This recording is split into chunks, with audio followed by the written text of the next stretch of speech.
Ladies and gentlemen, what is going on? Happy Thursday night. Tonight we have the Cleveland Browns at the Philadelphia Eagles and Lincoln Financial Field to open week 2 of the preseason. And we'll be going live for it to pretty much scout the competition because welcome to the AFC North War Room, man. So we're going to try to do this as often as we can this year, and why not do it again with the Browns since it's convenient timing, and for some reason the NFL likes to highlight the Browns a lot this year. I don't know why. But that's the way they're going to go, I guess. You know they're making a jump, right? What? Yeah, you know they're making a jump. You know they made all these moves. Oh, you mean the Browns? Yeah. Listen, that went right over my head because I don't even think they're 87 overall in Madden. If you 87? Yeah, 87 overall. They're better than the Niners and the Cowboys. That speaks volumes, doesn't it, guys? The Niners? Are you kidding? It's because they don't have a good quarterback. That's why. It's because they don't have a high-rated overall quarterback. That's why. Yeah, like Deshaun's that makes no sense. Like Deshaun's really up there nowadays. I don't know, man. A year and a half of footballs is, I don't know. To give them the benefit of the doubt, I mean. We'll see what happens. I will give the Browns that. They're not threatening. I'm not scared of them until proven otherwise. But I do will say they have very good depth, and they've shown it all preseason. They haven't put a lot of points on the board, but we'll see what their depth can do against a very stacked Eagles team, which, coming into this year, we were all wondering, man, they lost a lot. They lost a lot from that championship team. But granted, they drafted guys in years past. Our current assistant GM, Andy Wild, had a big hand in that as well. Plus, Howie Roseman's been one of the best GMs in recent memory for the NFL, especially for the Eagles. But they, not only because of their previous drafts, but this past draft and the guys they signed in free agency, they've really kind of filled in all those pieces they've lost. Yeah, they gained it all back. So it's like the Eagles, they haven't really suffered much. No. A lot of guys, of course, need to prove themselves, but with their talent and upside, the Eagles are still looking to be a dominant team there's a reason, for years down the road. There's a reason a guy like Jordan Davis or Nakobe Dean were depth pieces last year for the Eagles, and now they're going to be starters. How about that?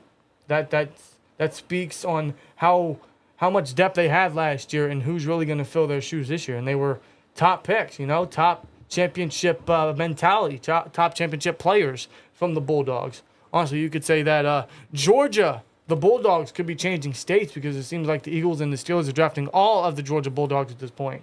Why not? Why not? Yeah. Why not, man? They do say that Pennsylvania is known for family and reuniting, I suppose. Yeah. So it's one of those things, man. But how you guys doing in the chat? How you guys doing on this Thursday night? I know it's not a Steelers game, but it should still be an interesting watch, especially with the Browns because no one here likes the Browns, right? Unless you're a Browns fan. I'm not a fan of the Browns. Why would I support the Browns? Why would I want any type of success for the Browns? In fact, I'm rooting for the Eagles tonight. Even though it's preseason, it doesn't matter. I still don't want to see the Browns win. It's still, despite it's preseason, it's still good to scout your competition, even if it does come to the backups. Because the Browns, we all know the quarterback situation and Watson. We've been there, done that. We've talked about it past couple weeks. It's a big gamble. We'll see if it pays off this year because it's a big year for not only Watson but Kevin Stefanski. Since his first year, they've had losing seasons. Yeah. This is a big year for Stefanski. Behind Nick Chubb, who's arguably the best running back in the NFL, they have no depth. No running back depth.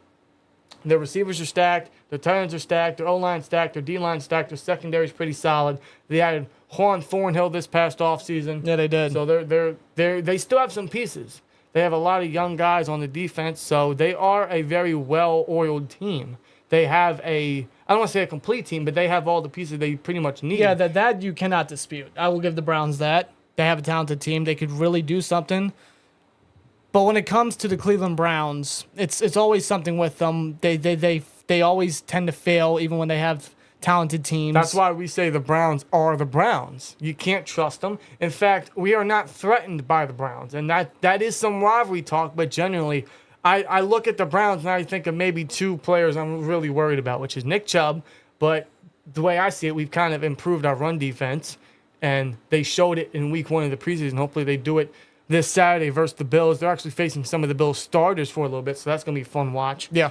And Myles Garrett, but we just drafted Broderick Jones, our future franchise left tackle, and as he grows, he's only going to get better, and he's going up against top talent in the NFL, so that's only going to mature him farther than anticipated. Yeah. And he's from a championship squad with the Bulldogs, and he did it at a high level with little experience, with little playing experience, starting experience, only a year and a half under his belt. So in that retrospect, I'm not fearful of anything the Browns have to throw at us. I'm not intimidated by the Browns in any aspect until proven otherwise. I agree. So, I ain't gonna lie. We gave him a little credit once the fancy started coming around. Baker looked like he was gonna mature, and then again, the Browns are the Browns. Yeah, they just fell apart. Considering what they did in the playoffs, it's Stefanski's first season as the Browns coach. Made the playoffs, 11-5 record. It was they beat success, us. and so be it. But since then, they've fallen apart. They've fallen downhill. Yeah. There's been nothing but losing season. I think they went 8-9 second year and 7-10 last year. Yeah, exactly. So now, granted, they have nothing to worry about this year. There's no quarterback controversy. There's no, quarterback worry. There's nothing they have to really concern themselves with heading into this year. So they can really just focus on primarily football and trying to improve themselves and trying to fight in a very competitive AFC North division and a very tough AFC conference. Yeah. So, the Browns have nothing to really worry about heading into the season, right? Very similar to our Steelers. There's nothing to worry about. There's no quarterback talk. There's no quarterback issue like last year. Oh, when's Kenny coming in? Can we trust Mitch? How's this line going to do? Yeah. There's none of that with the Steelers as well. So very similar, but again, can you still trust the Browns? Can you still trust Kevin Stefanski? He's been their most successful head coach in many years, obviously, but the past couple years is still a concern. And if you ask me, when it comes to this upcoming season, he's got everything to prove. As do the whole Browns team. They got everything to prove. As does Watson as well. All the moves that happened, all the guarantees that they did for Watson. Yep. The draft picks, the free agent additions, trading for players. So although they don't have to worry about anything this year, there is still a lot of pressure on their shoulders. There's a lot of weight on their shoulders this year. So, yeah. And we want to give a shout-out to a couple Browns fans we know personally. Shout out to Loose Cannon and shout out to Unger to the Max, a.k.a. The Max. Can't wait to do a collab with him later this year for the Browns matchups. Hopefully our schedules can allow it, but we're looking forward to that. But last night we were talking to our buddy Loose Cannon, man. Very loyal, very respectable, honest Browns fan, man. He really is. He's that how do I want to put this? He's that bright light in the Browns franchise. Let me just put it that way. I mean, it's no secret the Browns fan base, outside the two we mentioned, good friends of ours, outside of them, it's trash. Yeah.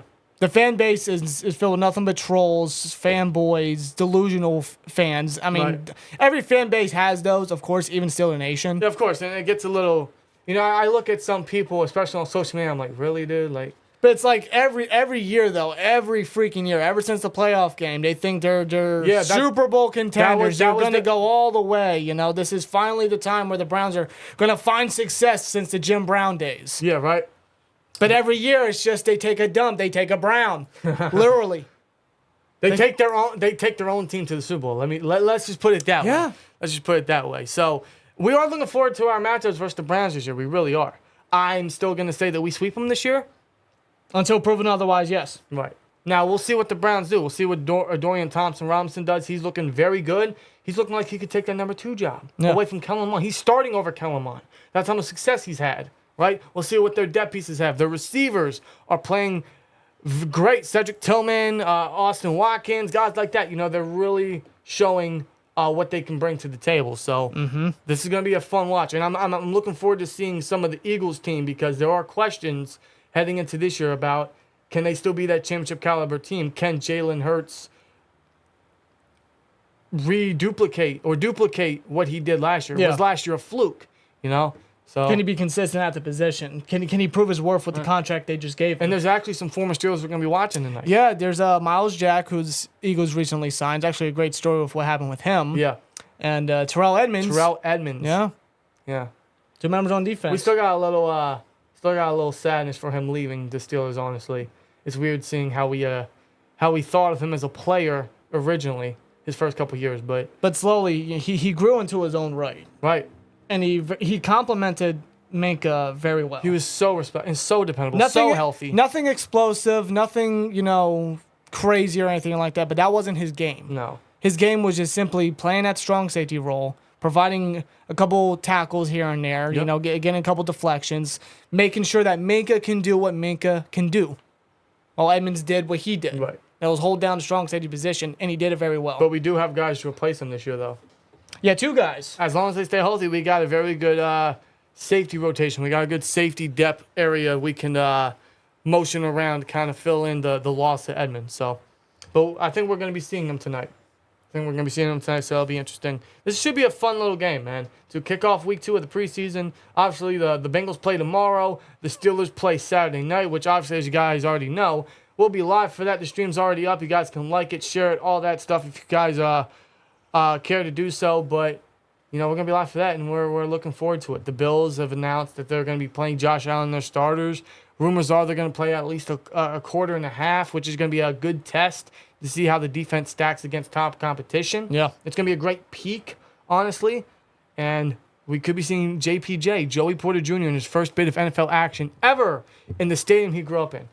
So that's going to be a fun watch. Plus, what's the first-team offense going to do? Can they be consistent from last week? It's going to be a lot to watch for. Yeah. So I can't wait. I can't wait for Saturday, but it all kicks off tonight, man. It all kicks off tonight. And one thing that did end today, though, was Steelers training camp. Today was the last day of 2023 Steelers training camp in Latrobe. That's right. In St. Vincent College, which is a little sad because training camp's always a fun time to see the reports, see who shines and everything. And it's over. It's a wrap. It's in the books this year. So up until next year, I suppose, for Steelers training camp. Next year, late July, back at Latrobe, back at St. Vincent College. Hopefully we can make it out there for a couple nights, for a couple days. Give us some film or some reports or stuff like that. That's our goal next year. Yeah. Make it out to camp and do some reporting, do some scouting, do some videoing, stuff like that. So that's our goal next year. But Steelers training camp did end today. So we'll see if most of this does translate into the rest of preseason. Yeah. There's been a lot of good to come out of it. A lot of good from Kenny, obviously Pickens, Robinson, the linebackers, the first-team defense. Yeah, the run defense, the defensive backs, JPJ, Peterson's versatility. Honestly, it was legitimately iron sharpens irons all camp. One day the offense would do good, the next day defense, and it was just back and forth. It was tooth and nail, honestly, for the majority of training camp, according to many reports. So that's what you want to hear. You want to see these guys better each other. And same thing can be said about the left tackle battle with Dan Moore and Kendrick Green. Kendrick Green, hell no. My mind went because we uploaded a Kendrick Green video. Broderick Jones. Yeah, well, Kendrick Green, forget about him. Yeah. Fullback or nothing. Well, don't worry. We're going to be seeing him at center this upcoming Saturday. God bless us, seriously. We clipped something from last week's live reactions versus the Bucks about Kendrick Green made into a video today, how he should never play center again. Yeah. But obviously that's not going to come true because Nate Herbig will be out versus the Bills. So thus, Kendrick Green will be seeing time at If center. Kendrick Green doesn't get lifted off the field, I will count that as a win. That's fair. That's fair. That's as far as I'm going with the guy. Okay? That's fair. That's very fair. That's respectable, honestly. Yeah. That's minimal expectation, but we'll see. We'll see. We'll see if he sees some fullback reps at the same time. I want to get my hopes up on that. Neither do I. We all thought about that last week, and we saw none of that. But regardless, Dan Moore and Broderick Jones are, again, down to the wire. It's real close on who's going to left tackle out. Dan Moore is not giving it away. He's not letting Broderick Jones take it. He's just not going to give it up, honestly, man. He's still fighting for that job, and arguably he could still be the week one starter come the 49ers at the home opener at Heinz Field. And if that's the case, that's not really a bad thing on Broderick Jones. He's going to sit under and learn. Otherwise, if Broderick Jones, who's been looking really good in camp and so far in the first preseason game, I didn't see a lot of negative from Brody Jones, only one, which was a holding, but I'll gladly take a holding over him getting Kendrick Green out there. Yeah. So I'll gladly take that. But, it's looking close. And, in fact, they're actually working together to better each other in their sets and their stances and just that's great respectiveness.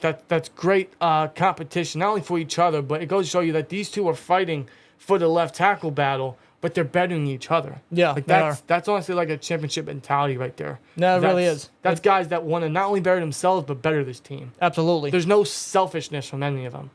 And I think that's tremendous, man. That's very respectable. And could we very well see both of them actually on the field at the same time, because there were even a couple times during camp where Broderick would be the left tackle and Green, who's being experimented at right tackle sometime this camp, even took some time out of his own way to better himself at right tackle position. Yep.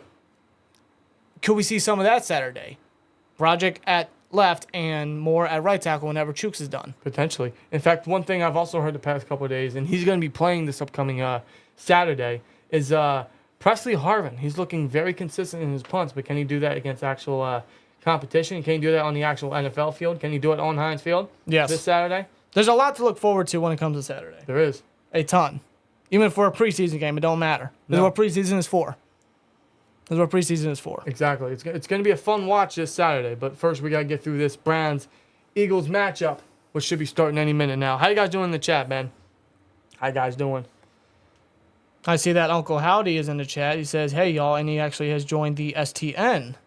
Shout out to Uncle Howdy. Hey, can you get Bray Wyatt to join the STN, huh? How about that Sister Abigail? Huskus the Pig? Abby the Witch? No? I try. I don't think so. But shout out I to don't Uncle Howdy think so. for joining the STN, which is, if you guys want to join in, it's just $1.99 a month.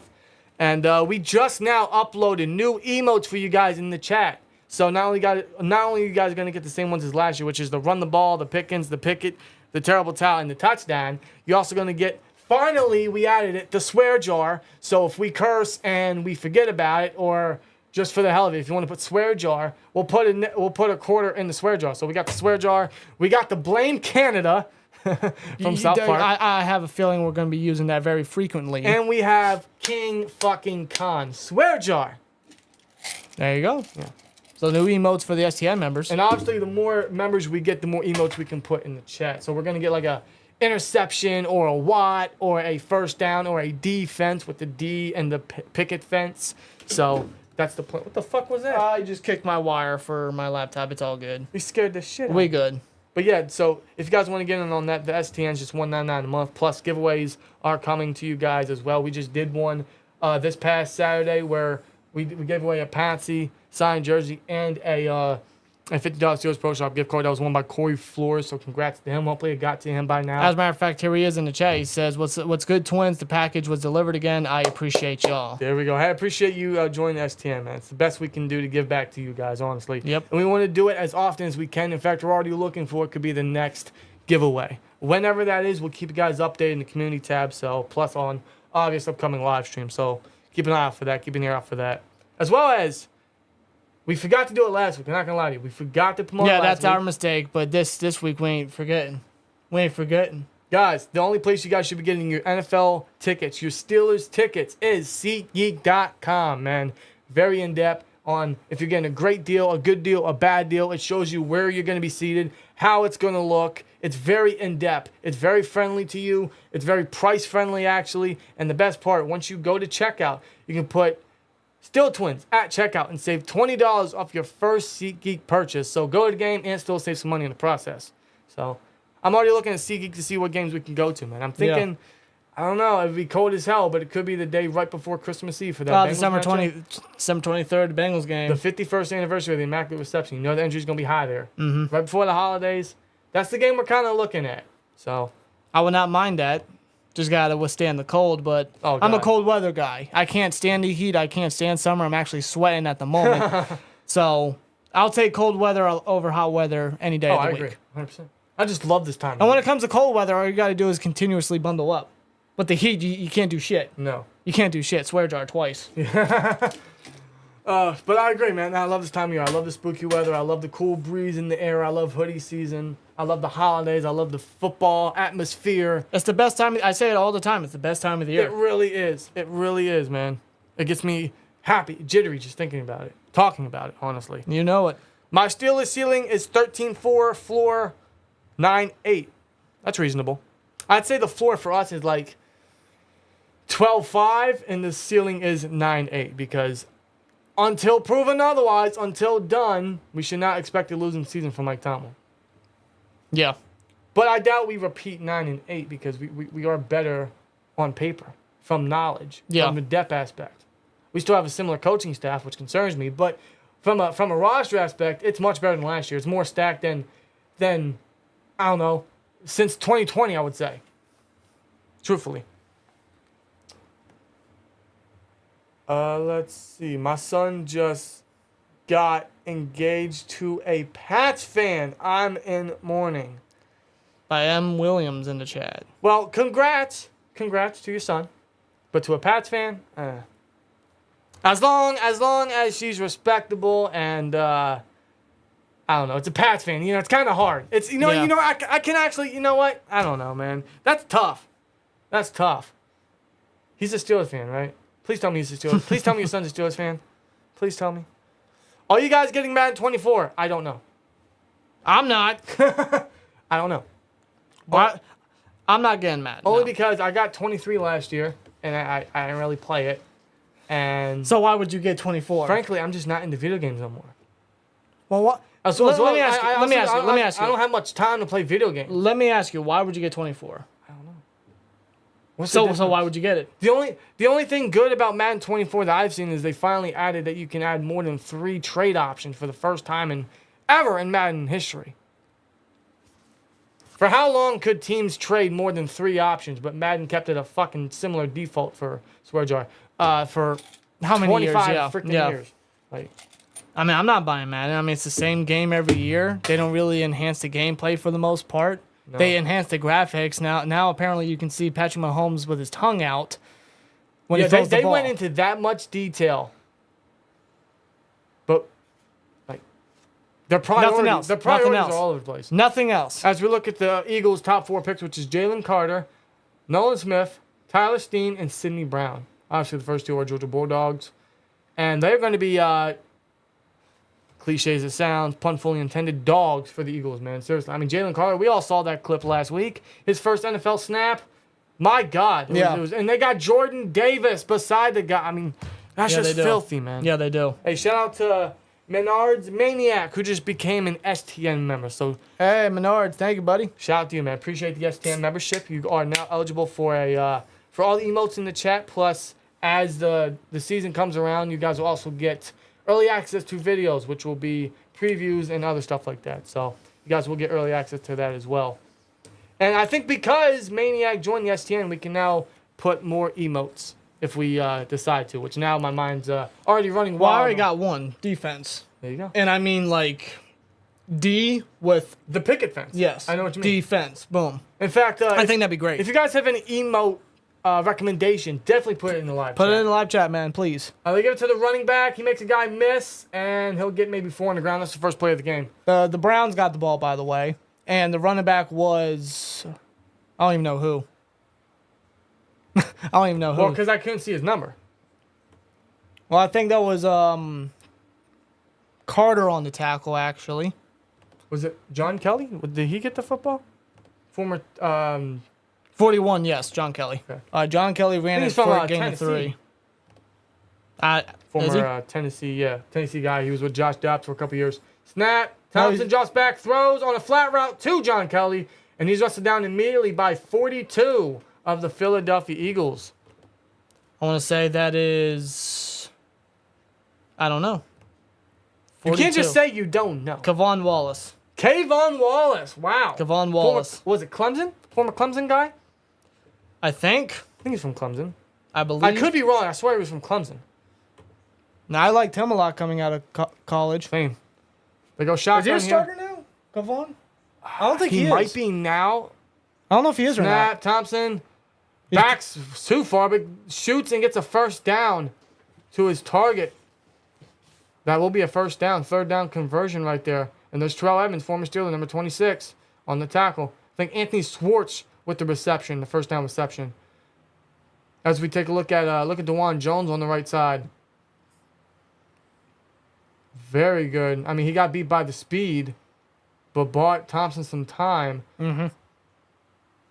I didn't really like how he kept. There's a flag actually. Yeah, flag on the play. I didn't really like how he kept stepping back farther outside the pocket, but maybe that's just how he plays. Sean Desai, the defensive coordinator for the Eagles. Yeah, so that wasn't a first down. That was a flag. Second and 14 now. Throws it. Caught. That's a first down. Wow. So that penalty meant nothing, as that's a immediate first down right there to number 89 of the Cleveland Browns. They keep highlighting. Is that Nolan Smith that they keep highlighting? I On think the defensive so. line? I believe so. Smith Jr.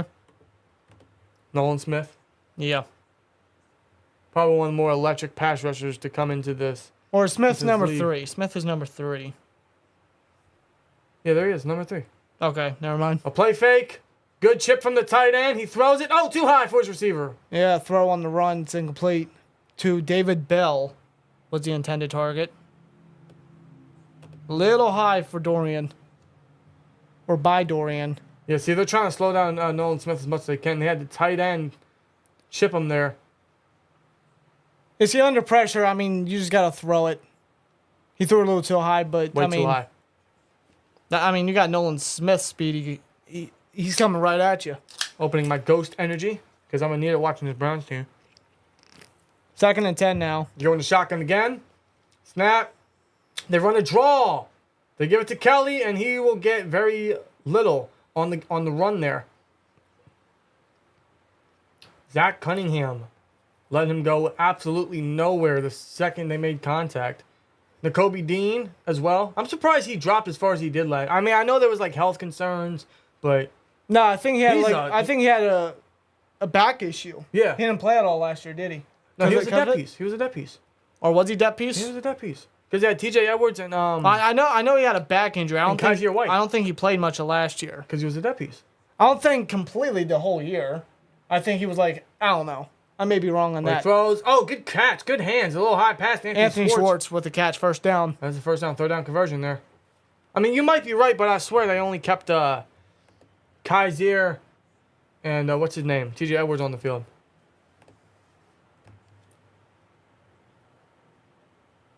Yeah, good hands by Schwartz. Now you're right. Dean appeared in all 17 games as a rookie. Mainly played on special teams. Yeah. But he did get, I think he got surgery to repair a pectoral muscle. That's what it was. Gotcha. Okay. Yeah, see, the injury concerns, I understand why he dropped it. He's a baller. Thompson drops back, feeling the pressure, and he throws deep, and it's underthrown, but a great catch by number 89.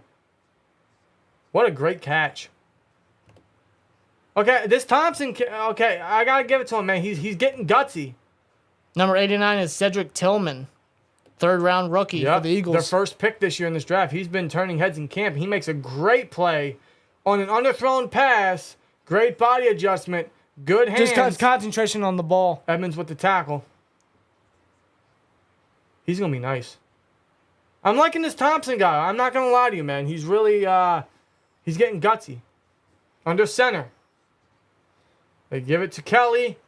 Kelly makes a couple guys miss, but he'll only get maybe 3 on the ground. It's the same story with Kelly so far in this game. He's not really going nowhere. You got to think, man, the Browns have no depth behind Nick Chubb. No depth. Now, there's no reason to believe Nick Chubb should go down, but I don't there's know, man. no one to rotate. I don't know. He's getting to that age. He's getting to that age where running backs are going to be on the decline. Yeah, you're right. And he doesn't have that complement behind him. No, they don't have the hunt. They don't have a hunt. They go into center again. 2nd and 8 here. They're in the red zone. Snap, throws. As he throws it to up the to the end zone. and it's too high. Too far for Cedric Tillman. He wants a flag. I don't think he'll get one. McPherson for the Eagles in coverage. For a second, I was going to say Money McPherson, but No, that's the hell kicker no. for the Bengals. That's that's the other Ohio team. That Yeah, is Zach, not Zach. Zach. Zach E. Well, you gotta Z-E-C-H. as weird as it is, you gotta admire their aggressiveness. The Browns. Yeah, they have that. They're throwing deep shots. They're attacking the middle of the field. They just try to run a fade route there. 3rd and 8. He's looking a similar way. He gives it 218 on the That's drag. David Bell, and he reaches for the first down. I don't know if they'll give it to him. I think he got it, but the refs are going to call it short. I think he got it. We'll see if they measure. Or if they respot it. It looked to me he got it. Nakobe Dean tried to get the stop there. Is that 4th down? I don't know. 4th down. Okay, so they call it 4th down. 4th down for Cleveland. They'll go for it. Oh, play fake, looking for someone in flag. Oh, my God. And Thompson's going to use his legs, Oh, and he gets takes a hit. hammered. No flags, but there's a flag. There's a late flag. That's a bullshit flag. That's going to be on Edmonds. What?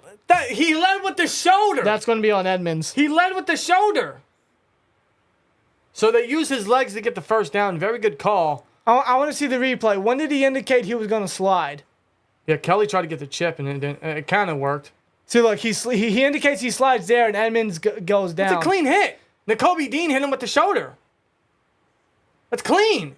He got hit in his chest area. It's clean, but I think by the rule book, when a quarterback indicates a slide, you can't contact them.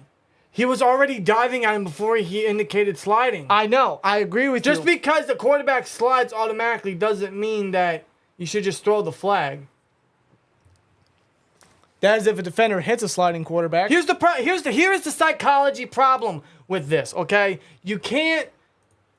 Oh, yep. There's another flag. You can't... Defenders cannot assume that a quarterback is just going to slide, because if they do, the quarterback's just going to keep fucking running and possibly end up in a bigger play. So defenders have to attempt a tackle to either force him to slide or indicate that the quarterback should go down. If he just sits back and just assumes on some Kenny Pickett shit, they're going to pull a Kenny Pickett. No, that's banned now. Exactly. Kenny Pickett got that banned. But I think that's the rule. When a quarterback indicates a slide, you can't contact him. But he was already attacking him before you. They give it to Kelly, and he stuffed immediately. Yeah. Immediately. Lost. Oh, he lose the ball. He lose the football. They're saying Eagles football. Oh, my God. Oh, wow. Nakobe Dean. Nakobe Dean with the forced fumble, I believe. Nick Sirianni is all in love with that. Let's take a replay here. They give it to Kelly. Yeah, he just lost control. Nakobe Dean with the forced fumble. Kayvon Wallace with the recovery. The Eagles will be pinned into their own end zone, but that stops what was a solid Browns drive. So no points for the Brownies. I'm gonna tell you what, their backup running back situation is a huge question mark. Well, I'm not gonna lie to you. I'm surprised John Kelly is still in the NFL, because he found no success with the Rams. He found no success elsewhere. He's been in the league since what, 2018, 2019? He hasn't found much success. He's been with the Browns for a couple years, I know, and I suppose they're trying to call on him to really try to be that backup piece. But honestly, man, I mean, I think the Browns, I don't want to jump to conclusions, but based off who are they going to sign, Bobby? name value, Who are they going to sign? the Browns may have to call up somebody, say, hey, we may bring you in for a visit and sign you up. Well, Cook's off the market. Yeah, Cook and Zeke are Zeke's off gone. the market. Yeah, Zeke's a Patriot. That's just weird. And Cook's a Jet. That doesn't surprise me. That makes no sense. The two best available is Leonard Fournette and Kareem Hunt. They're both still free agents. Kareem Hunt still free agent? If Hunt's up to it, he could very well come back. I don't see why you wouldn't want to come back. Why wouldn't he come back? Nobody else is signing him. And Fournette out there, I mean, the guy's nowhere near where he was in his earlier years. Yeah. But as a touchdown guy, I mean, that could help. That could aid the Browns. Right. Will the Browns do it? I have no idea. When is Burrow coming back? Ask Mango. He should be playing week 1. That's the last we heard. I met DeJuan Jones, huge ass, last year, says Corey Flores. Yeah, that dude towers everyone. He might be the tallest player in the entire NFL, honestly, man. He's just He's a big guy. big dude. He's got Trent Brown size. He probably makes Alejandro Villanueva look small, bro. And you might be right. He's a big dude. I'm hearing he's actually looking pretty solid too. Yeah, I'm we'll hearing see a bit more of him. Hearing he's having a great preseason. So, and he fell all the way to the 4th. Yeah. There was concerns on his drive, on his I guess his dedication or mentality. Yeah, exactly. As we take a look at this forced fumble here by Nakobe Dean, he shoots right into the gap. Well, number 74 couldn't get the block. No. Is that DeJuan Jones? Is that the one? 74 That was is... the one. Oof. Yeah. Speaking of DeJuan Jones, he couldn't pick up Nakobe See, Dean. that's another thing with him because of his sheer size, just of how big he is. When it comes to the speed rushers, he may not be able to handle those. Well, you're talking, what, 6'8", 360? DeJuan Jones to 5'11", 230. Nakobe, that's an athletic mismatch. Throws, too high. Way too high. I don't know what the quarterback was reading there. Way too high. That would be Mariota. That's right. They got Mariota. Marcus Mariota. You know, I honest to God thought they still had Gardner Minshew. No, he's a Colt now. Yeah, I know. He's the backup Well, I know to that. Anthony Richardson. So, yes, Marcus Mariota's the backup to Jalen Hurts. Yeah, he was the starter for the Falcons last year. Now, He's going to fit their scheme well. They're going to use him. I think they're going to use him very similar to the way that the Raiders used him. Yeah. Now, I know they might not say, well, they have Jalen Hurts for that. Well, you also don't want to hurt Jalen Hurts. You know, his running style is, let's be real, it doesn't last long. And that's a safety. That's a safety. He didn't get out of there. Nope, that's a safety. The Eagles tried to run the ball, and number 43, I think, of the Browns just takes him down immediately. That will be a safety for... You're running with Kenneth Gainwell at the goal line. I mean, that's not... You're not really going to go where. I'm sorry. Yeah, exactly. Exactly. They went under center, and they blitzed there. They went with the all-out blitz. And you're asking a receiving back to take the ball out of the end zone. Did they not have another option? Are we going to see Swift tonight? Is any of the... Yeah, because they have DeAndre Swift, and they also signed Rashad Penny. Mm-hmm. With Kenneth Gainwell, I assume he's a third stringer. They got Boston Scott, as well as Trey Sermon. I forgot they added him. The former Ohio State Buckeye. Yeah, 49ers third rounder that didn't amount to anything. NFL Network is showing Saints and Chiefs rerun, and I live in Michigan. Really? I swear this game was supposed to be on NFL Network.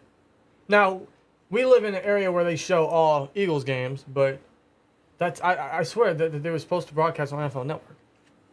That's why I was led to believe. I don't know. I don't know what it is with their programming. Like they advertise that this game's on, but then it's not. Yeah, right. It's kind of messed up. Twins record predictions. You asking for the Steelers or just? Oh wait, what the hell is that? As number 25, is that Greg Newsome? Was that a bot snap? I totally looked away from the screen for a second. What are you trying to do? Well, the scoreboard closed itself. Why? I don't know. It does that sometimes. So I gotta manually set this up again. But record predictions. I assume you're talking about the Steelers. So if you're talking the Steelers, then I'm gonna say.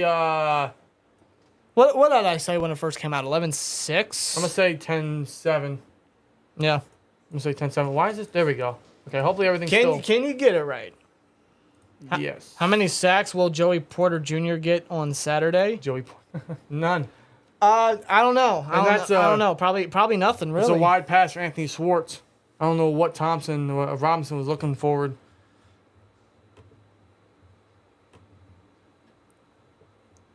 Okay, I want to say Thompson. Okay, I want to make sure I'm saying his name right, because I always get that mixed up.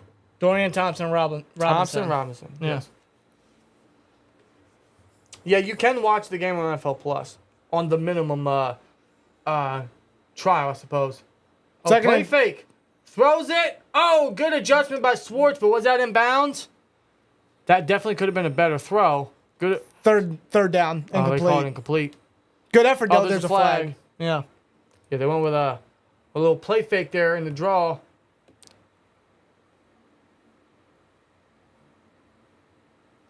Legal contact? Well, they called on Eagles.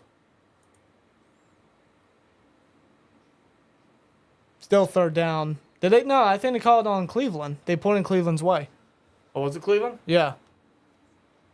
Must have been probably was the legal man downfield. They're really highlighting Jalen Carter. Jalen Carter.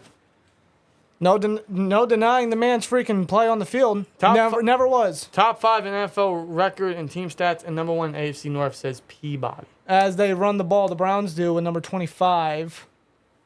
On the 2nd and 15? Yeah, Demetric Felton. That's what I thought. They're going to try to take the points, aren't they? I say Joey Porter Jr. will get 1 pick on Saturday. You agree, Twins? I mean, maybe. You know what? Because it's his first game in Heinz Field, I'm going to say yes. But if anything, I think he'll get a PBU or 2. 3rd and 10 now for Cleveland. Snap out of the shotgun. Dorian throws left. Oh, right through the hands. High pass, but right through the hands of Schwartz. And that'll be a 3rd down stop for the Eagles defense. Quan Alexander can lay a boom on players, and is the linebacker the Steelers needed, says Dominic. 100%. Couldn't agree more. How the hell did we get this guy? He's playing with something to prove. Dude, he just got a pick in camp. Yeah, he today. did. Like, how did we get this guy? As a matter of fact, why was he still on the market?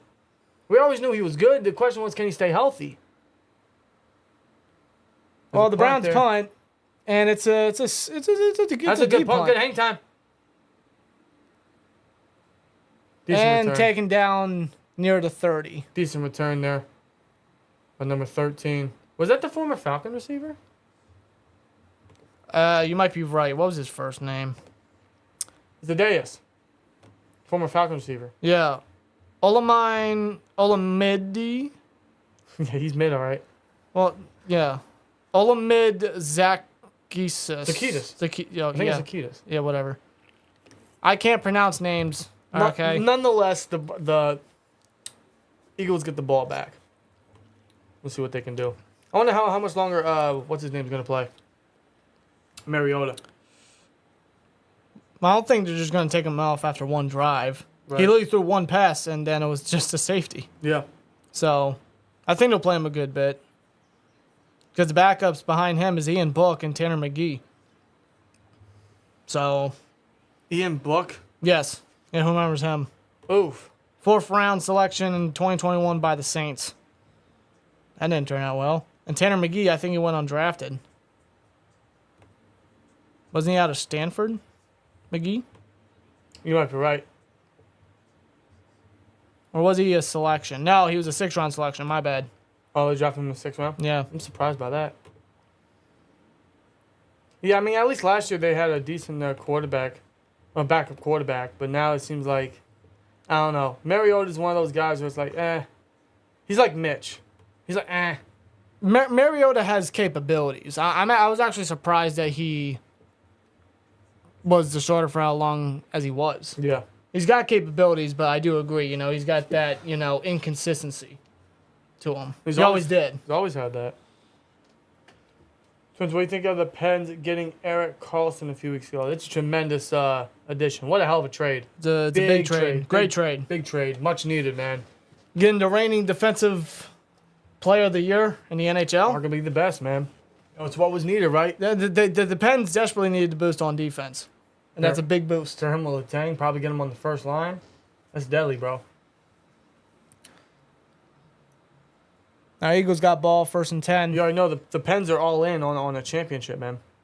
Yeah, the moves they did the past 2 years, no doubt. Rob says, hey, SteelTwins, how you guys doing tonight? We're doing great, man. We're doing great. Real good. Glad to have you guys with us tonight, so much appreciated. Can't wait for Saturday night for the Steelers-Bills matchup in Heinz Field. That's going to be a must-watch for a lot of reasons. As they show the Eagles' offensive line, Tyler Steen at left tackle. Deion Kane. Who remembers him, man? Steelers legend, right? USFL MVP, by the way. Really? Yeah, remember USFL championship with the Stallions, right? They won back-to-back Birmingham. Yeah. Yeah, because of the amount of touchdowns he had, he won the MVP. Wow. Yeah. And that got him to Philadelphia now as Mariota. Shotgun play fake. He feels the pressure and he goes down. Jesus Christ. Yeah, that pocket blew up immediately. Taken down by number 90 of Cleveland. Let's take a look here. Oh, my God. Yeah, Jesus Christ. And what is the running back doing? What is Gainwell doing? Gainwell looked the opposite. Bro, he got scared. He didn't even look at him. The defender... Oh, Maurice Hurst. Wow, he's with the Browns now? Maurice Hurst, former Raider. Wow, what was Gainwell doing? You got to chip him or something. He just shied away. Oh, they run a screen. To Zadeus, who spins out and gets a first down. Slips off a defender and gets the first. Wow. Good play there. What a play by Zadeus. Saints Nola says, or ask, what are you guys drinking on? Monster. Ghost. Probably going to need it. Yeah, knowing this Browns team. Probably get another one for the Steelers game, just amp my ass up. That was a good play, though. Yeah. And Mariota does another play fake as he throws deep, and he overthrows for, say his name? Zadeus. Yeah, Zadeus. Zadeus, thank I think you. that's how you pronounce his name. Zadeus. Are y'all taking the Chase Young trade rumors seriously? Because I heard the Steelers and the Ravens are in talks with him. That was a couple months ago, right before training camp. I never really took it seriously because, I mean, again, we got Highsmith. We just extended him. Herbig's looking good. We got Marcus Golden. Yeah. I'm not really taking it seriously. Plus, I think the Commanders are going to keep him. Oh, they give it to Gainwell. That's a good run there. A gain of 9, I want to say. 8 or 9 on the ground by Gainwell. Found open lane on the left side. Yeah. But Sean, I mean, I at the moment, I feel like he's not really needed at the moment. Well, I could see the Ravens totally getting him, but I think the Commanders. That's a Ravens move to do. I think the Commanders are going to settle him, though. It's a gain of 8, 3rd and 2 for Philly. Shotgun here, snap. They run No, the play fake. action. They fooled me. I thought they were going to run it. They give it to 84. That's a first down. Greg Ward. He's still with the team? Yeah. Wow, damn. Former quarterback turns wide receiver. Hybrid guy. Gimmick guy. They really had me with that play fake. I thought they were going to run a draw there for the first. Shotgun again. They're near Snap. field goal Screen range. pass to Greg Ward, and he's tackled immediately. He should have kept going outside. Follow his blockers. Gain of about 1. He tried to kick inside and found no success. He should have kept going outside. A.J. Brown on the sideline. What an addition for them. The Titans screwed up. Big time, Jesus. Cut Mitch in Canada? I mean, I'd love to. I'm not going to entirely discredit Mitch or Canada, but yeah. Well, Mitch ain't going anywhere. We just extended him. No. They give it to Boston Scott. And he lost yardage there. Yeah, I mean, he could have been stopped at the line of scrimmage, but he bounced back. And It's going to be 3rd and 10 again right now. Yeah, dynamic duo. Wow. Brown and Smith. Both franchise records for each. A.J. Brown with the yards and Smith with the receptions. that is wow. No wonder why they let Miles Sanders walk. They didn't need him. There's not really any point, and you got the rotation of Swift and Penny. I mean, Yeah. Jesus Christ, there you go. There you go. They're going pass heavy. See, that's the thing with Eagles, man. They're following the trend of today's NFL. They're going with the times. They're passing the ball, but they're still gonna have a mobile quarterback to get some yards on the ground. And touchdowns too. They're protecting Hurts because they're giving them top targets, but they're giving them guys he can check the ball down to and still find success. Yeah. They're so just Aware. everywhere. 3rd and 9 now. Thought it was 3rd and 10, but whatever. Might want to hike it. There you go. It looked like a false start to me, but they don't count it. Oh, he too high. It was a little high, but Tried to give it to Zacchaeus on an out route, but he drops it. That ball was definitely too high. Zacchaeus, yeah. He could have just hit him in the chest, bro. He didn't have to throw it that high. That was a high ball. I mean, but he had it in his hands. You're right. It was definitely, it went right through his hands. That would have been a first, but instead that stalls the Eagles' drive there. They're going to send out their kicker. Jake Elliott. 56-yard attempt. He's got the foot for it. Of course he does. And he's definitely got the accuracy. It's good. That would have been good from 60 plus. And the Eagles are in the lead by 1. That's By one. by 1. By one, man. Indeed. Oh, wrong one. There we Hold on go. a second. By one. Imagine this is the final score of the game. All right, guys, Eagles win 3-2. Like, that is the oddest score I've ever seen, bro. I swear to God. That is the oddest score. Dan, you betting this season? Yes, I already placed $50 on the Bills to win the Super Bowl. And I don't know if they're actually going to win the Super Bowl, but I only did it to take advantage of a FanDuel promo. I get $5 back for every team that the Super Bowl winning the team I bet on. Every time they win, I get $5 back. So Yeah. they're definitely gonna win 10 games. So I'm gonna get my money back regardless. Who knows? Maybe they do win the Super Bowl this year. I live in the Tampa Bay Metro. Been here off and on 50 years. I don't get to see the Steelers as often as I'd like. Plus, they're not very entertaining. I'm sorry to hear that. But see, that's the thing with the NFL, man. You know, they have all the capabilities to branch out everywhere for every fan. They got to do better at that. They got to do better at giving fans everywhere the ability to see their team play. At an affordable cost. What the hell? What are you doing? Does keyboard. There we go. Give Mitch in Canada a chance to prove you right or wrong. LOL, don't do him like that. I don't trust Canada. I don't trust Canada whatsoever. It's hard to. It's really hard. That's why we have a Blame Canada emote for the STM members, bro. We're just uploaded. We're just prepared, okay? Yeah. Twins, some people are saying we are going to have a running back situation since we just signed that really good athletic one this week. Agree. I don't think we have a running back situation. Maybe for running back 3. What is his name? Xavier and Valaday actually have it right up here. Him.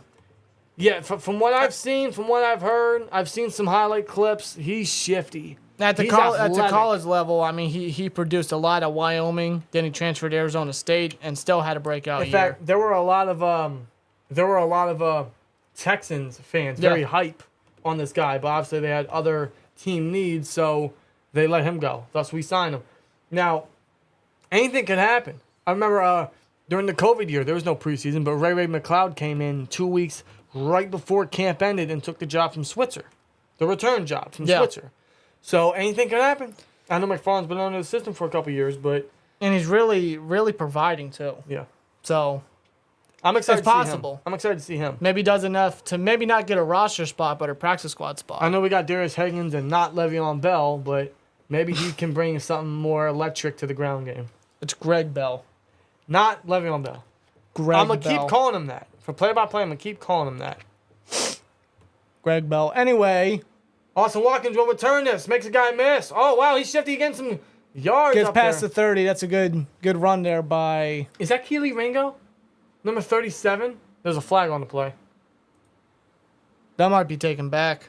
Might be holding. Man, the Eagles really got all the Bulldogs, bro. I'm so glad they didn't get Pickens. Or Brody Jones. They didn't need him, but still. What's the flag here?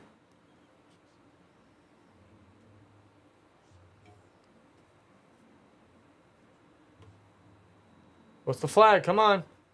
That's the problem I have, is they call a flag, but don't call the penalty. Hold it. He didn't turn the mic on. There we go. First day on the job. Yeah, it's on Cleveland. Yeah, so. Take that back. Holding on the return team. Cleveland's still undisciplined there. As we still have 4.5 minutes to go in the first quarter. Why do the Eagles got to be so loaded? I don't know, man. That's just the front office. That's Howie Roseman, bro. They lost a lot, but all their dead pieces are stepping up this year. I mean, they knew how to take care of their losses. They got 70 sacks last year. It's the most since the 85 Bears. But not one in the Super Bowl. Not one sack in the Super Bowl. And you could say, yeah, the field was slippery, but it goes both ways, doesn't it? Yeah. That shows you an offensive line is so important, man. You had the most sacks since the 85 Bears, and you didn't get one in the biggest game of the season because the Chiefs revitalized that O-line that was poor in their last Super Bowl matchup. Or might just be the Mahomes effect. You ever notice when he gets hurt or something, he just comes out like a new breed or something? You mean like Ben? Yeah, a little bit. Ben used to do remember, that. He had that little scare and everything. He's like really hurt on the sidelines, and halftime came. It was like a completely different team. Yeah. And it's very Chiefs-like, too. Ben always did that. Which is great. They pitch it to Kelly. Oh, runs it between 2 defenders, and he'll get maybe 7 on the ground. Lowered the shoulder down there, too. Good vision by Kelly there. But it's third down for Cleveland. This is going to be a lot of 3-and-out battles, isn't it? Jackson find the appropriate cliff. Pickett over Lawrence. I want to go that far yet, but hopefully that is the expectation. He has a Pickett or a Lawrence-like season this year in the second year. A Lawrence-type jump. 3rd and 4. I have every good feeling he can. Shotgun, snap. Oh, feeling the pressure from Nolan Smith. He steps up and he's sacked. Taken down. DeJuan Jones got beat on the edge by the speedy Nolan Smith, and he evaded pressure, but he ran right into the interior guys. See, this is what Nolan Smith's going to bring to the table. Look at this guy. Him opposite of Riddick. And that's not only his athleticism, but you see, man, he was wrestling to get around him. Mm-hmm. So, yeah, he can use his speed to get around the edge, but he's also a strong guy. As Cleveland gets ready to punt again. That's a 3-and-out. Eagles will get the ball back. RF Bot says, sup, SteelTwins. How you doing, and man? that is another... man, who is this punter? I don't know. That's a booming punt. And he's taken down just past the 30. Yeah, it won't go nowhere. Zach McPherson goes nowhere there. Eagles get the ball back. Yes, they do. And we go to another commercial break. Because why the hell not? Saints Nola asks, who are you guys drafting with your first pick in fantasy football? I cannot tell you that right now. I can't say that. I can't. That's top secret. That's classified. Very No classified. comment. No comment. I got a couple options, So why? depending where I lie, because Depends where I it's a snake draft. I'll be real with you. I haven't even thought about who the hell I'm gonna draft. It's just I have guys on my wish list, on my watch list, but you know, Well, there's It's all- obviously McCaffrey. There's obviously Justin Jefferson. it's all about being positioned right in the draft. Yeah. Tyreek Hill. You know him. Yeah, dude. Guy saved how many games for me last year? So did last year, man. He is just a flat out freak of a football player. Now he's trying to get 2,000 yards. That's his next goal. Could. If he's consistent enough. He could. I mean, he's got to share a lot of food over there, but he can do it. We'll see. No one can stop him, honestly, bro. You can't match his speed. Can't match his shiftiness. No receiver has 2,000 yards yet. No. But in today's NFL, it would happen. It just hasn't happened yet. No. But with an extra game, that's also an added bonus. Yeah, exactly.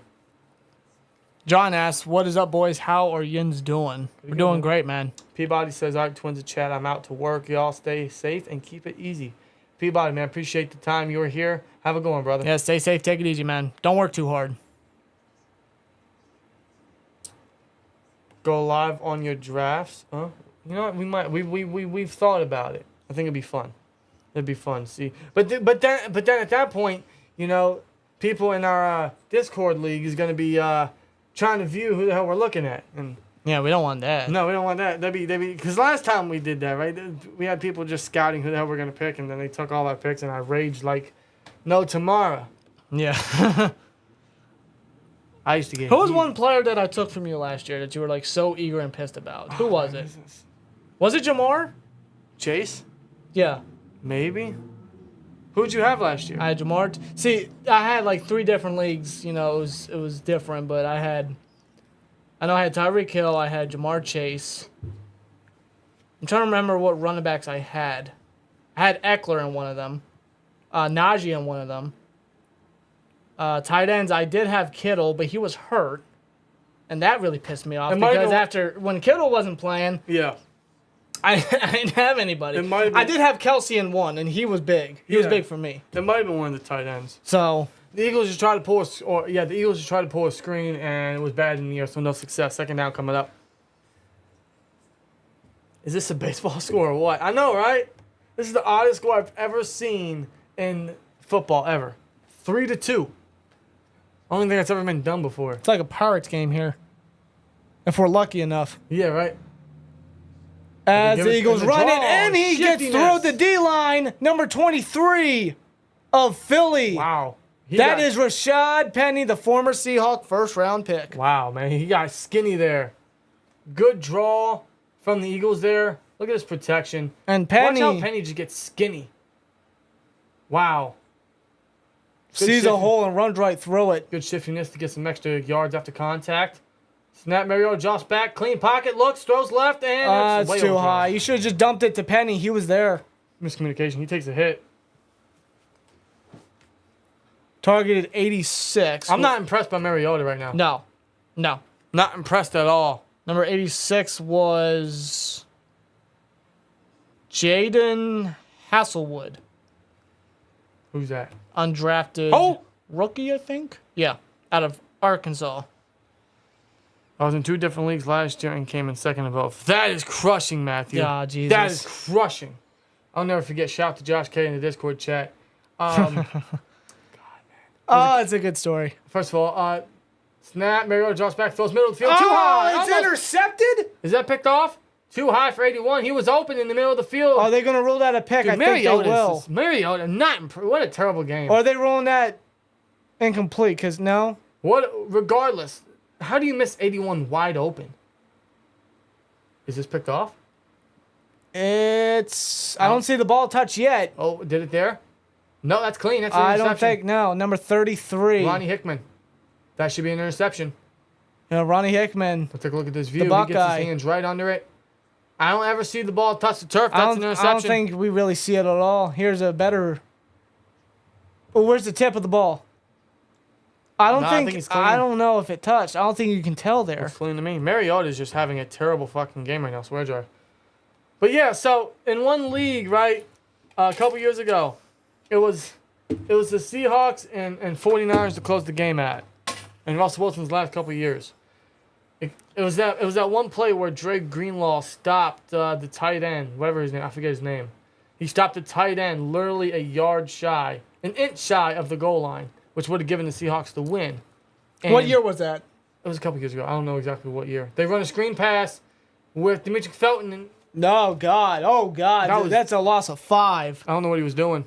There. That is a loss of 5 right there. But it was that play. Drake Greenlaw stopped the tight end right at the goal line so he couldn't score, which would have given the Seahawks the win and would have given me the fantasy win.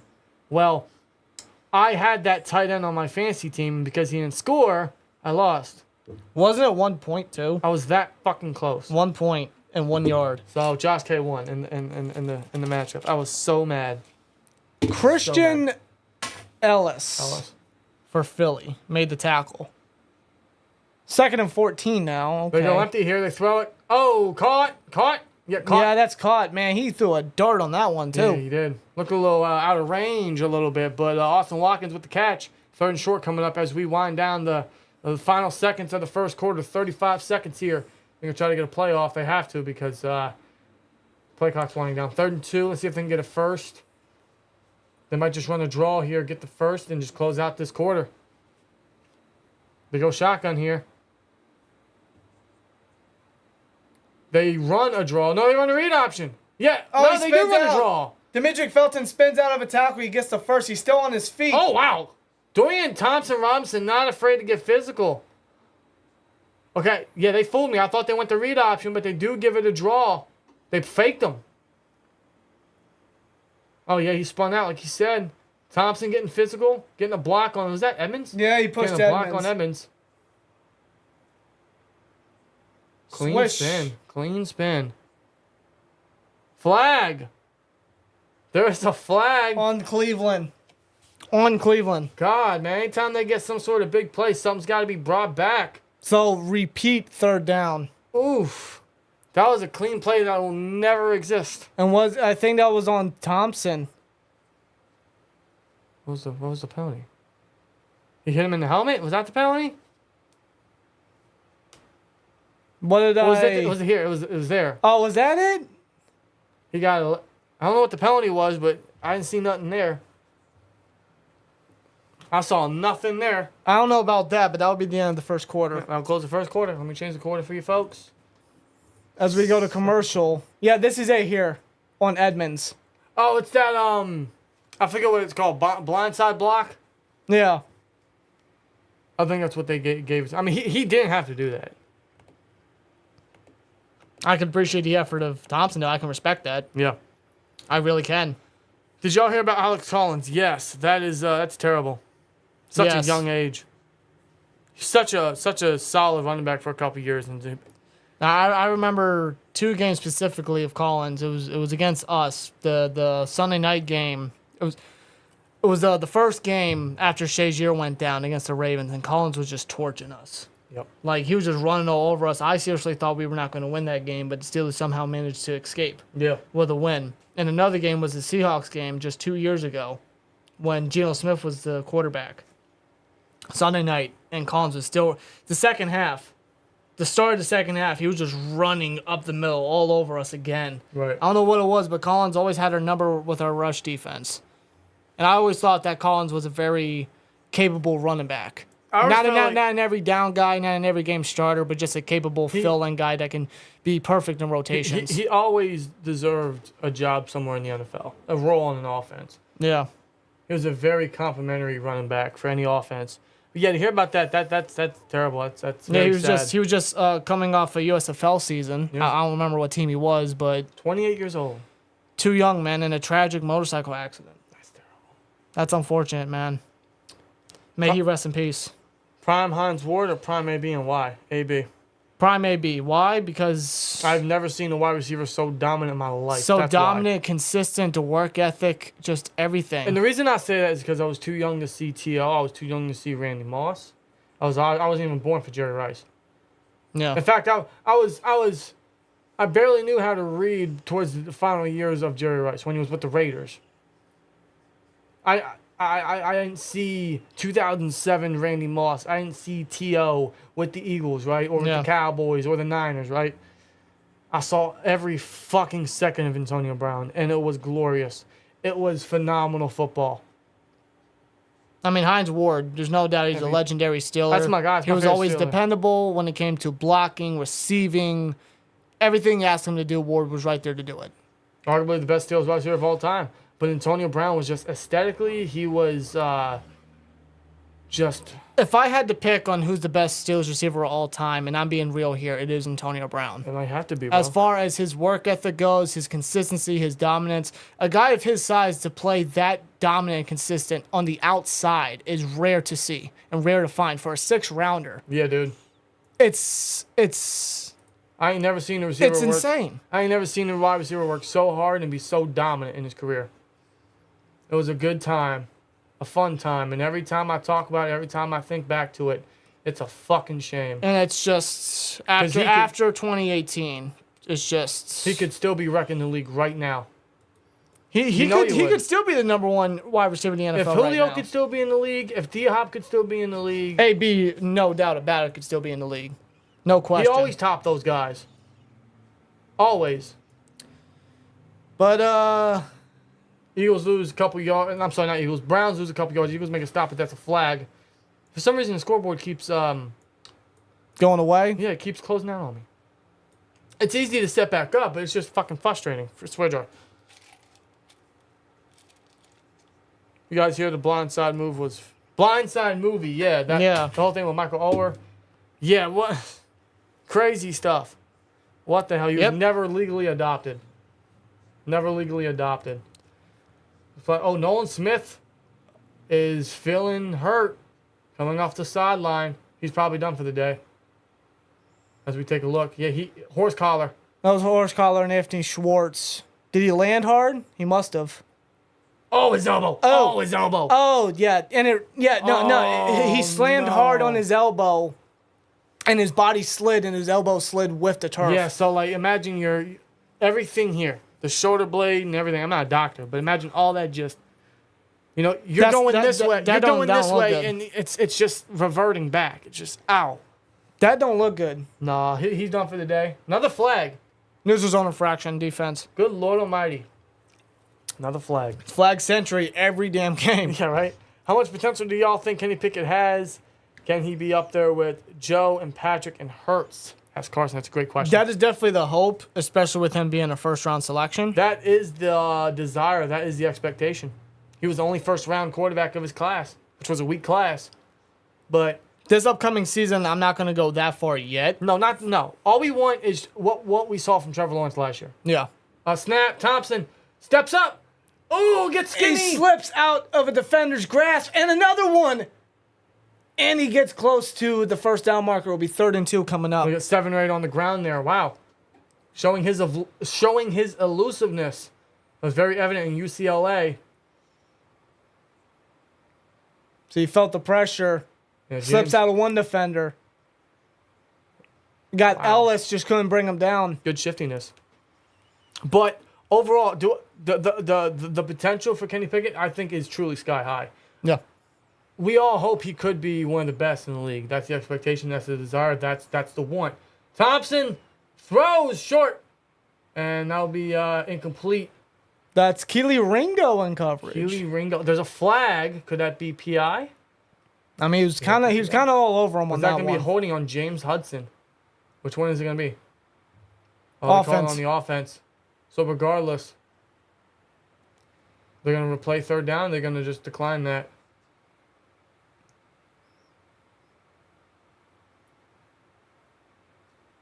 If they decline the penalty, it's 4th down. Yeah, it is. Looks like they accepted the penalty, which means they'll get another chance here. They will. 3rd and 12 now. Move it back 10 yards. But the way Kenny Pickett just continues to work and watching the film, and you see it. You see the growth. You see it. I mean... Oh, good move by Felton. That's a first down. Yeah, Thompson just dumps it out of the Felton, and he does the rest, gets the first. Troy Edmonds on the tackle. Yeah, there's no reason to believe he can't be one of the top quarterbacks, honestly, just because he just keeps working. You see it. He's a football junkie, and that's what you want. He has a true desire to be great. Mentally, with the football, the game, just watching the film, staying on the field, it's very telling. Again, his targets, the talent together to work on their craft, the communication. A play fake under center. He's looking deep. He throws deep. Got a target and completely underthrows him. Yeah, doesn't get to Tillman there. Dude, if he gets... Because he was open. He beat him deep. Watkins, my bad. He gets more power on that ball. That's a long post route touchdown. Instead, he completely underthrows him. Yep. Wow. People are saying Lynn Swann was the greatest wide receiver. Hines Ward second. Stallworth, then Brown. Championships do count. You're right. They absolutely do count. Now, you're not wrong in that case right there. They give it to Felton. He dances a little too much, but he'll get a couple on the ground. I mean, Swan was the first great wide receiver for the Steelers. The guy that stood out. Him and Stallworth. I don't know. It was just something about AB and just the dominance, man. I mean, those six straight years. I mean, you can't... name me another receiver that did that. I don't think you can. 6 straight years. Dominance.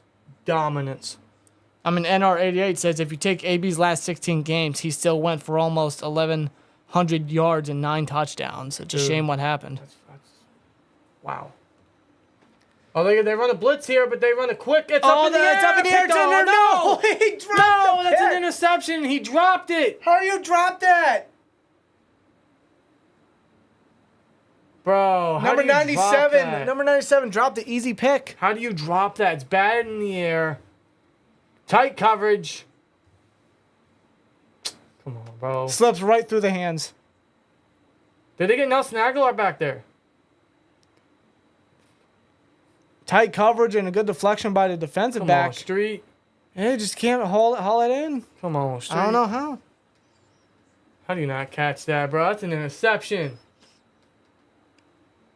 He knows it too. Oh, someone's hurt. Oh, that's the McPherson. That's the defensive back. That's the guy that got the play on the ball that caused it to pop up, and he's down. He got trainers all around him. Nolan Smith is being taken to the back to be evaluated for his injury. This is not what you want to see for the Eagles, man. See these depth guys, see these players get hurt, especially a first rounder like Smith. He looks fine. They're gonna be very precautious. As they should.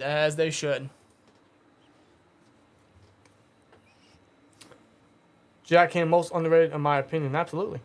Everyone looks at Lambert, but Jack Ham, man, I believe to this day, Jack Ham is, I think Jack Ham, I don't know if it's linebackers in general. It might just be outside linebackers, but it might be linebackers in general. I could be wrong on this.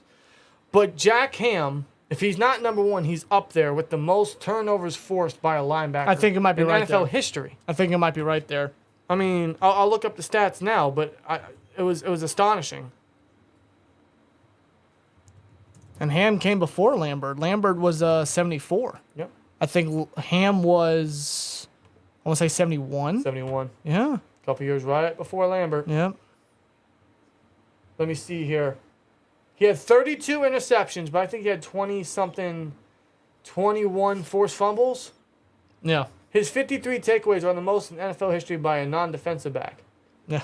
While his 32 interceptions rank him third all-time amongst linebackers behind Don Shinnick and Stan White. Yeah. Wow. That is fucking impressive. Swear jar. Dominance. And you pair Lambert just 3 years later. Sheesh, forget about it. Dominant duo.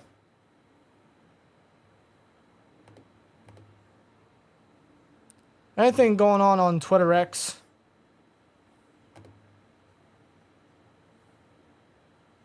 Let's say Amalu tweeted or posted, because that's what it's called now.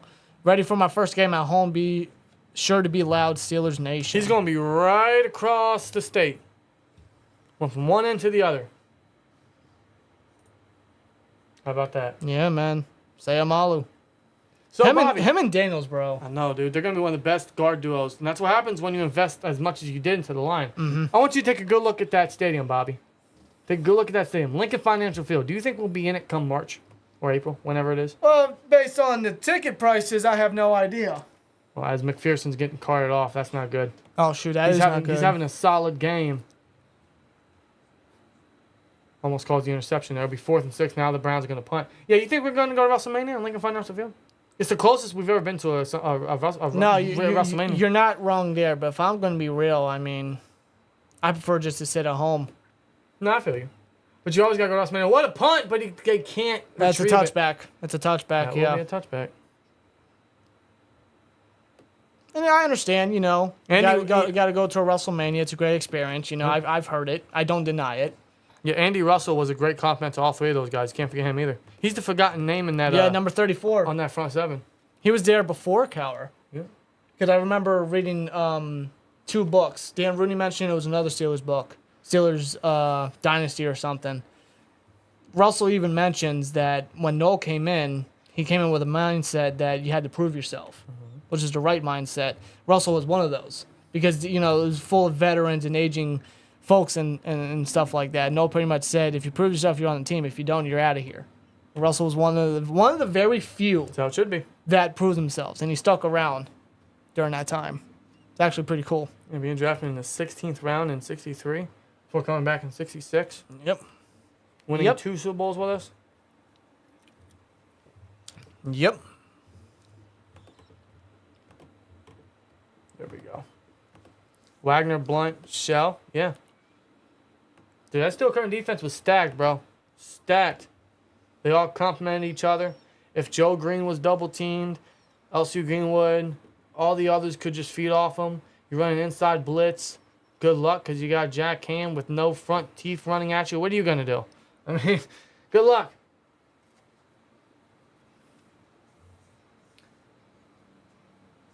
Third and 1 now for Philly. Just run a, what do you call it? Run a sneak. Get a first down. They're not going to run a sneak. No, they run Mariota's still in there. They run shotgun here. Pre-snap motion from Dion Kane, Steelers legend. They give it to Penny. Oh, my God. For the love of Christ. Oh, But there's a flag, though. The play didn't even happen. The play didn't even happen. The play didn't even happen. No, there's a flag. I would say 42. Shot out of a cannon, stopped them, but did the play even count? I don't think so. Is that a false start? Something happened? False start, 3rd and 6. Oh, my God. Come on, Eagles. You can't be doing that. That was by number 81 of Philly. That's the tight end. Grant Is there another flag? Another flag. Oh, my Oh, God. are we ever going to get through this game? Don't tell me it's the same guy. Another, oh, my God. Are we ever going to get through this game, guys? Back 10 yards because 2 people can't stay still. Good Lord almighty, bro. Your all-time favorite wrestler, dead or alive. Mine is Stone Cold Steve Austin. I know what yours is. The Undertaker. Without question. I don't have a favorite. Without hesitation, it was always The Undertaker. Snap, 3rd and 11. It was 3rd and 1, but Mariota will run out the pocket. He'll throw it to the line of scrimmage, and It's incomplete. Not be completed by Greg Ward. Number 48 with the deflection. I think he got his hand on there. Jeremiah Owusu-Karamara. He's 48? I think so. That was him. The Joker? In coverage? I believe that's him. No, he wears 6. The I'm sorry. Joker's 6. Number 48 is Tanner McAllister. He's a strong safety. I think he's a rookie. Tanner McAllister? I think he's a rookie. No He's relation to Kevin. undrafted out of Ohio State. The Ohio State. No relation to Kevin. So it was a 3rd and 1, and now they got a punt. That's terrible. These penalties. Solid punt. Could have been deeper. Felton shifts out, and just too much dancing from the guy. See, that's the thing with Demetric Felton. You know, like he's very shifty, but he doesn't really do much with it. No. At least not consistently. No. He tries too much. especially from a lot of these depth pieces, man. They try too much. Referees have to practice throwing flags, man. That don't count. They can practice somewhere. In fact, you know what? Yeah, you're right. They do got to practice. These teams got to practice stopping the penalties. Do you guys think Broderick will start this season at some point? Yeah. Yeah, at some point. Yeah. He may not be the week 1 starter, but he's going to start at some point. They're not going to sit him all year. That'd be stupid. That'd be stupid. I'd like to see him start week 1, but if the Steelers don't think he's ready, if Dan Moore is holding down that battle, then so be it. Yeah. Then so be it. Just because we really were passionate about getting a franchise left tackle and really passionate about replacing Dan Moore doesn't mean we just want to see Dan Moore not start again. I mean, obviously we want to see the guy better himself. In fact, there's reports he could be seeing time at right tackle this preseason, actually. There was a couple formations where Broderick Jones was at left tackle and Dan Moore was at right tackle. Yeah, I mentioned that earlier, and maybe we see some of that this Saturday. I kind of hope so. Man, we all hope so. Yeah. We all hope so. And props to Moore, trying to better his game, extend his game, make sure, hey, I may not be the starter for the long term, but I can still play a prominent role in some way. Broderick Jones, if he doesn't win the battle, it's not a bad thing. It's not. Yeah, what I just said about Moore, having him being, the extra lineman for short yardage goal line situations, or Broderick can fill the same role just to get his feet wet. Yeah. You can win in both ways. You can get guys involved in some form. Yeah. So it's not a bad case for either guy, but despite who's the starting left tackle. I do think Broderick Jones, if he doesn't start week 1, he's going to start very similar to how Kenny was put in last year. I think so. Yeah. Whether that's due to Dan Moore's performance, which is still a little hesitant, but also, we do want to see him get as much playing time as possible this year. Yeah. We got to get him in. We got to get his feet wet a little bit before jumping into the pool. Yeah. We don't want to sit him all year and then put him in next year with little playing time, and then in a year where we really got to advance closer to number 7, we don't want him shit in the bed. So he's got to play at some point this year. I swear, Jar. Yeah.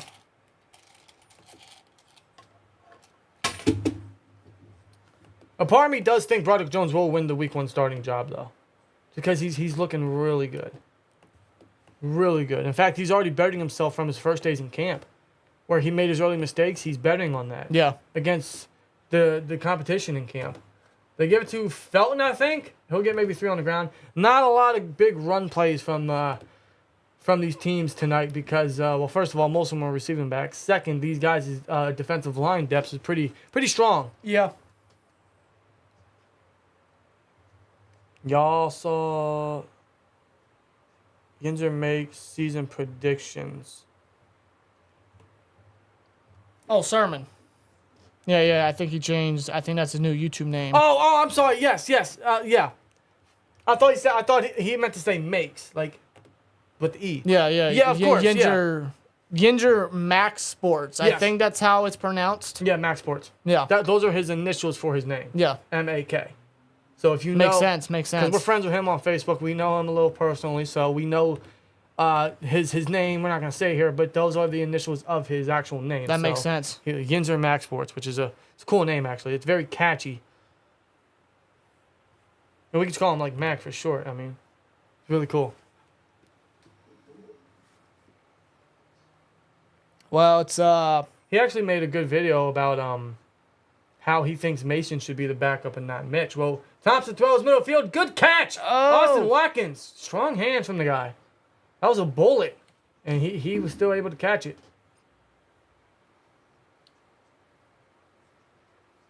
As we look at the Hey, Miles Jack. That's Miles Jack right there, former Steeler. There he is. Steelers legend, right? It just didn't work out. No, it didn't. That's a shame, man. It's a shame. Bottom end, there was some excitement. We were excited to see him. It's just he didn't provide on the field, and sometimes that's the case. Yeah. What do y'all think about the sudden media hype on Pickett to Pickens? I feel like they're a little late to the party, honestly. I feel like they're jumping on the train a little too late. They're honestly hopping on the bandwagon a little bit. I'm like, well, I see a lot of other talk shows wow. Good Morning Football and some ESPN shows talking about, don't sleep on the Steelers. Oh, they're really hyping us up a little bit. Just a little bit. Just a little bit. They are. As they should, honestly. This team should not be slept on. This team should not be underestimated. Yeah. I feel like we are a team about to be awoken. I feel like we are about to blossom into something very great with what we have on this roster, contractually, rosterly, everything, right? I feel like we're about to blossom into something great. So we should be getting some hype. They give it to Kelly. He goes for 2 yards. Just not getting anywhere. Not today. It'll be a third mid coming up. But yeah, the Pickett to Pickens kind of hype. It should be getting hyped. This is going to be one of the more dynamic wide receiver quarterback tandems in the league, I feel. They already showed it last week. Their first drive back led to a touchdown. What was it? Pickett to Pickens, 33 yards. Yeah. They should be getting just hype. that image is just great. They should be getting hype. Yeah. And honestly, everything on that play alone showed you how much advancement not only those two players are having, but this offense is having. Yeah. So, small sample size, but it speaks volumes. So, yeah, they should be hopping on the train, but I feel like they're a little late. 3rd and 5, Thompson goes to throw. It is Out of reach for Kelly on a 3rd and 5. Kelly bobbled it with one hand, but Incomplete. yep. So they're gonna are they in field goal range? Yeah, they're in field goal range. So they might send the kicker out. Try to take the lead back here. And here's Ellis in coverage. Now Thompson kind of put it where only Kelly could get it. Yeah, It's a good just throw. Kelly just not able to haul it in with one You hand. can't even get the second hand up. No, Ellis was all over him on that one. 4th and 5. I think that's Cade York. Didn't they draft him last year? Yeah, Cade York. Yep. 43-yard attempt here. See if they can give the Browns the lead back. Snap. Here's the kick. It is up. And it is good. So the Browns are back up. The Browns are back up. As they lead by 2. It is a baseball game today. I keep hitting the wrong one. Wow. 5-3. Arguably a hockey game. This is a hockey score now. Arguably. I'll tell you what, man. Seriously, like if we were actually watching a hockey game, like this would be the score by now. If you're talking two high-powered offenses, yeah. Yeah, really. Well, not offense, but lines rather. Thoughts on the new Derrick Henry the girls have? You talking about Deuce Vaughn? That's a great story. It's a great story. He's looking solid. He should match well with Tony Pollard. He's got a very Darren Sproles like vibe to him. He has a Darren Sproles vibe with like a little Zeke to him. Yeah, a little bit. Undersized, but he kind of has like a Like he's not afraid to get physical. no. He gives off like you said like a Darren Sproles, but also more like a Mark Ingram or maybe like a Doug Martin look to him, Yeah. where he's one of those small guys, but he's like a little pit bull. He's not someone you want to sleep on. He's not someone you just want. And that's why I bring up Sproles, because Sproles was the same way. Yeah. As a returner, a runner, a receiver, just an all-out player, really. I think those guys are going to be very nice, good backfield for the Cowboys. Yeah. Tony Pollard with his explosiveness, big playability, his versatility, and Vaughn's going to come in, kind of be that nice little change of pace, someone that can come in and, undersized, absolutely. He could bulk up a little bit, but he's someone that can definitely come in and just bring a different aspect to that Cowboys offense, to the ground game. Yeah. I believe that's who you're talking about, because that's all I hear from the Cowboys backfield. That's all I hear. Yeah, just Tony Pollard and Deuce Vaughn. That's it. As far as I know. In fact, let me see something. No one should be fearing the Cowboys, though. No one should fear the Cowboys. And there they are highlighting WrestleMania 40 as it comes April 6th and 7th. I want to acknowledge my tribal chief, Bobby. We gotta go. We gotta go to WrestleMania in Philadelphia and acknowledge our tribal chief. I ain't got to go anywhere. That's Grayson Waller. Jesus Christ. Hey, wait, that's Gunther. There's Gunther. And that's Gunther. All right, we're saved. We're saved. Oh, God. We're saved. We got the Intercontinental Champion and Gunther. Who the fuck is Trick Williams? The NXT Super. I don't know who he is. I don't watch NXT no more, bro. NXT's dead. And then They ruined it. you got the ring janitor, Gunther, and you got Grayson Waller. He's actually very entertaining, super charismatic. He's Austin Theory. He's the new Austin. He's the better Austin Theory. I just He's can't. the he's the name brand. I can't get the Miz out of my head though. He's the name brand Austin Theory. And Gunther's a future world champion. I mean, I'm not calling Grayson Waller the Miz because he comes off as the Miz or looks like the Miz in some way. It's just how WWE portrays him as. Yeah. It's no different. A talk show, he wrestles a match, he loses. Just the way that they book him is just that's just how it comes off. No, you're right, but it's I don't deny the man's talent. he gives off a different vibe than the Miz though. Miz is safe. You know, Wall is like, I don't know. He's kind of like he's a little more out there. They're just promoting WrestleMania out the ass. Well, that's what WWE's gonna do. They're Yeah. full of promotions, as they should be. Pickett the Pickens about to be a deadly duo for years to come. Absolutely. You already know. They're both under rookie contracts. I'm hoping that's kind of like a Joe Burrow, Jamar Chase type of deal where obviously they didn't go to the same school together, but it's as lightning, and it'll be one of those things where they'll both get paid, Yeah. but they'll be very team friendly to each other. I'm hoping. I said the F word to Trick Williams, swear jar. I just remembered. I don't know why they got tricked. Is he a Philly resident? I don't know. It's a Philly thing, I guess. He must be a Philly resident. I don't watch NXT. I don't know who he is. Go to WrestleMania or go to the Super Bowl, but Pittsburgh not playing in it. WrestleMania. You sure? Yeah. I don't know if it depends on if Triple H is running it. It's still WrestleMania. I don't care. I don't care. You're gonna get back to the game? Yeah, bro. I don't care about this. Okay, you made your point. How many plays did we miss, huh? You made your point. Go away. Why does the scoreboard keep fucking closing? There we go. Must be on a timer or something. I don't know. See, you know what? It's probably because there's no scoring happening, which is why it's closing. It's like, all right, if you're not gonna do anything, I'm just gonna close myself. Eagles run it.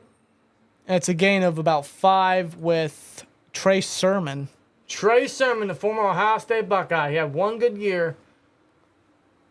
He was, after Travis Etienne, after Najee and Etienne, he was the next running back selected, and that wasn't until the 3rd round. How about that? How about that? But he got beaten out by a 7th rounder. Yeah, Elijah Mitchell. Yeah. Play fake Mariota, still in the game. Runs a screen to Trey Sermon. And he's Sermon got a lot of field. Look at him following the blockers. And he fumbles the football. And that is why he is not on the NFL roster. Oh, come on, Sermon. Jesus Christ. You know, that is just symbolic of how tonight's going. Is that a swear jar? Yeah. They finally get a big play. 2 pennies. There's my 2 cents. They finally get a big play. Sermon sucks.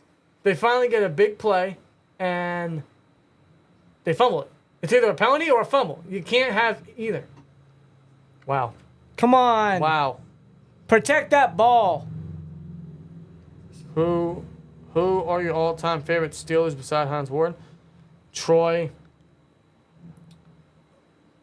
Well, Troy's my personal favorite. Yeah, I know. But I know there's just countless others. Troy, Heath, Ferrier, Hayward, Harrison. Watt, Ben, of course.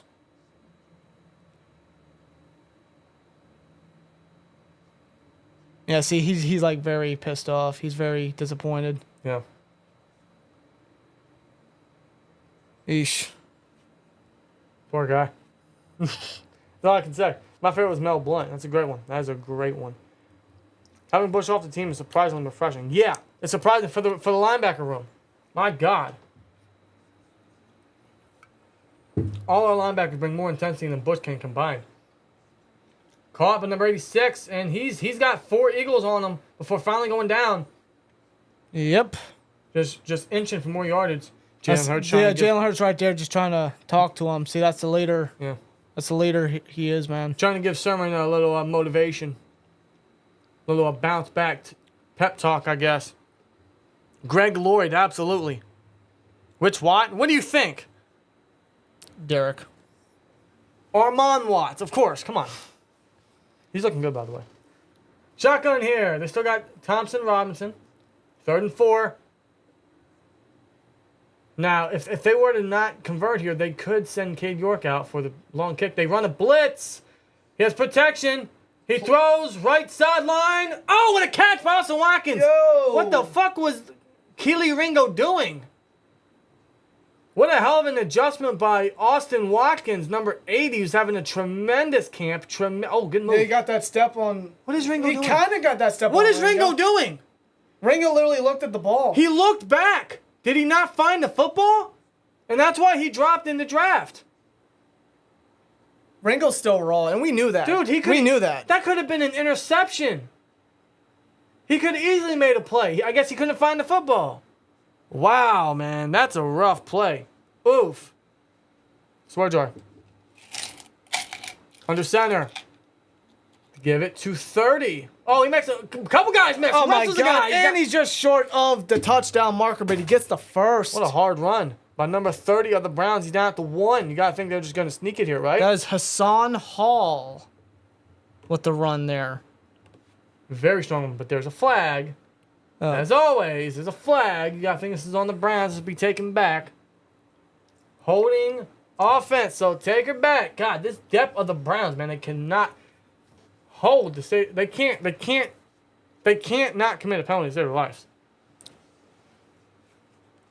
We still in Tampa Bay? Remember Tampa Bay had like flags out the ass here and there? Swear jar. Come on, it is not a swear. Swear jar galore. It is not a swear. If there's any STN members listening, swear jar emojis are now available. I'll put one in the chat just for the heck of it. See? See, I'm watching my language. Swear jar emoji. Oh, they go empty here. First and 19. Snap. Quick throw. Oh, good play. Look at that. Good play by number 31.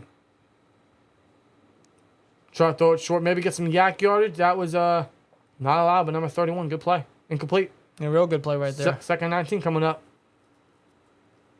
Yeah, the Browns had a chance to get some yardage there.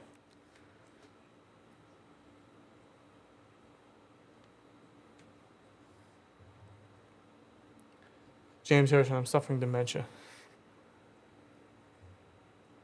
Yeah, that was Harrison in the Super Bowl. Lloyd, unfortunately, didn't win a Super Bowl. He played in one.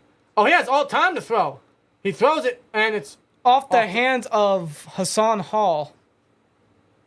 Got Zach Cunningham in coverage. Yeah. Isn't he a former Titan, I want to say? Texan and a Titan. I think maybe one other team. I think he was a Titan. Zach Cunningham? He was signed not too long ago by Philly. Same day as Miles Jack. You're right, yeah. As they look at the injuries. Zacchaeus, Nolan Smith, and Zick McPherson. Yep.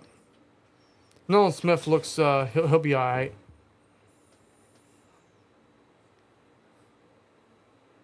Third and 18 now. Shotgun, snap. I'll just go for the end zone here. So He screw it throws. as they do. End zone, and I'll reach for Austin Watkins. Yeah. They'll bring the field goal unit out. No scoring tonight, folks, man. No touchdowns yet. This is exactly why we're drinking this. Not a sponsor.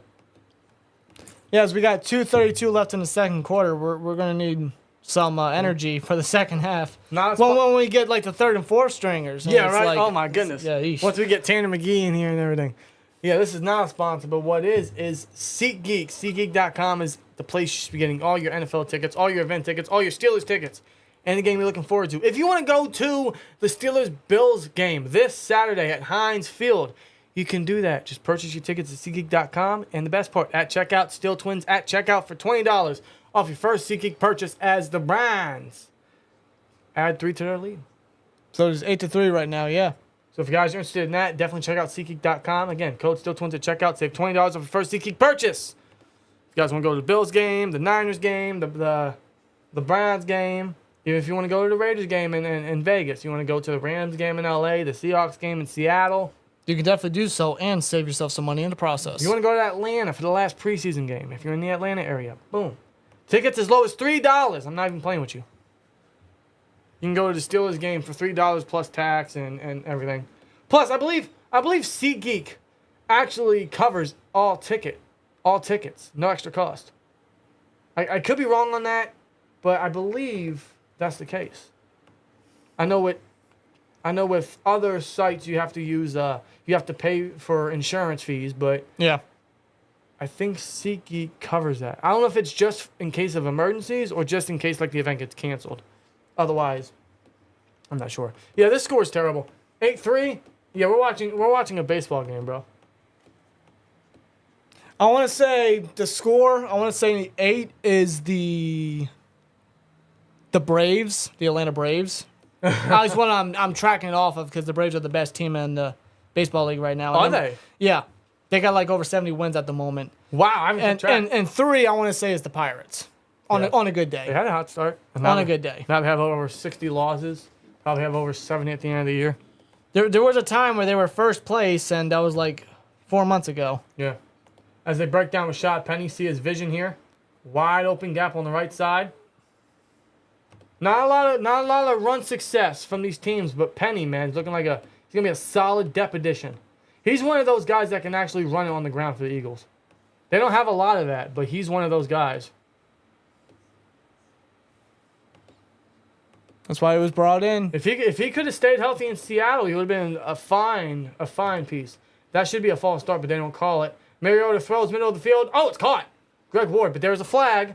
I wonder if they're gonna call that false start. It's late. Well, what else penalty would they call? It's a late flag. Allen says the Pirates are going to contend next year.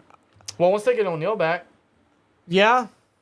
Once they get that, I want to say so, but then again, this is the Pirates we're talking about. Once they get that pitcher involved. Yeah, out of LSU. Yeah. I don't know, man. It's possible, maybe. Plus, they, I think it was the early start of the baseball season, they re-signed Reynolds to a long-term deal. Yeah. So. Yeah, they got him for a couple of years now.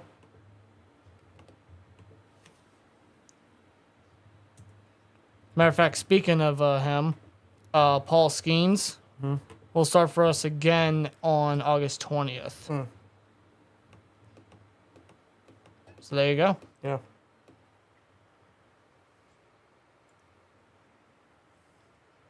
What would you say is the highlight of the season so far for the Pirates? I mean, there's a couple you can look back to a couple months ago. McCutcheon's couple homers he had this year. One of them was electric towards was it the end of the game, I believe. Yeah, he got a homer to win the game, but someone else did that. Who was it? It was Carlos Santana. Not too long ago. It was before he got traded. Yeah. So. There's a couple moments. Who's that one guy we drafted this year? He's been killing it. Joe?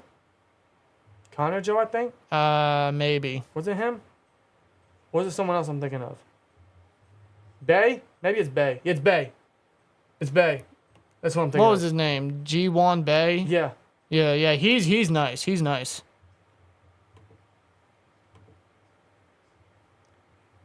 Do you think Broderick Jones will get the starting job? I do. Not to remiss anything that Dan Moore is doing, because you can't. No matter how you think of him, you can't remiss anything he's doing. Outside of a couple reps, he was beaten by Alex Highsmith. That's Alex Highsmith. Yeah. Dan Moore has actually been, from what I've heard, very good in camp. Yeah. And I know it's a camp thing. You know, there's times where players are only good in camp and it doesn't really translate to the football field, but I will give Dan Moore that. Yeah. He's looking solid in camp. That's why only last week we got one drive and we were hungry for more. This week, I'm hoping they play at least the entire first quarter. We get maybe 2, maybe 3 drives if we're lucky, and we can see Dan Moore, how he looks with the first team, with Sayamalu beside him. Yeah. But at the same time, I want to see Broderick Jones mix it in with the first team as well. Yeah. He's gonna play a lot of snaps. He played the most snaps out of any offensive player last week, for good reason. Mm-hmm. That speaks a lot, actually. But I want to see him mix it in as well, kind of see if there's any difference or any good look for the first team guys. Yeah.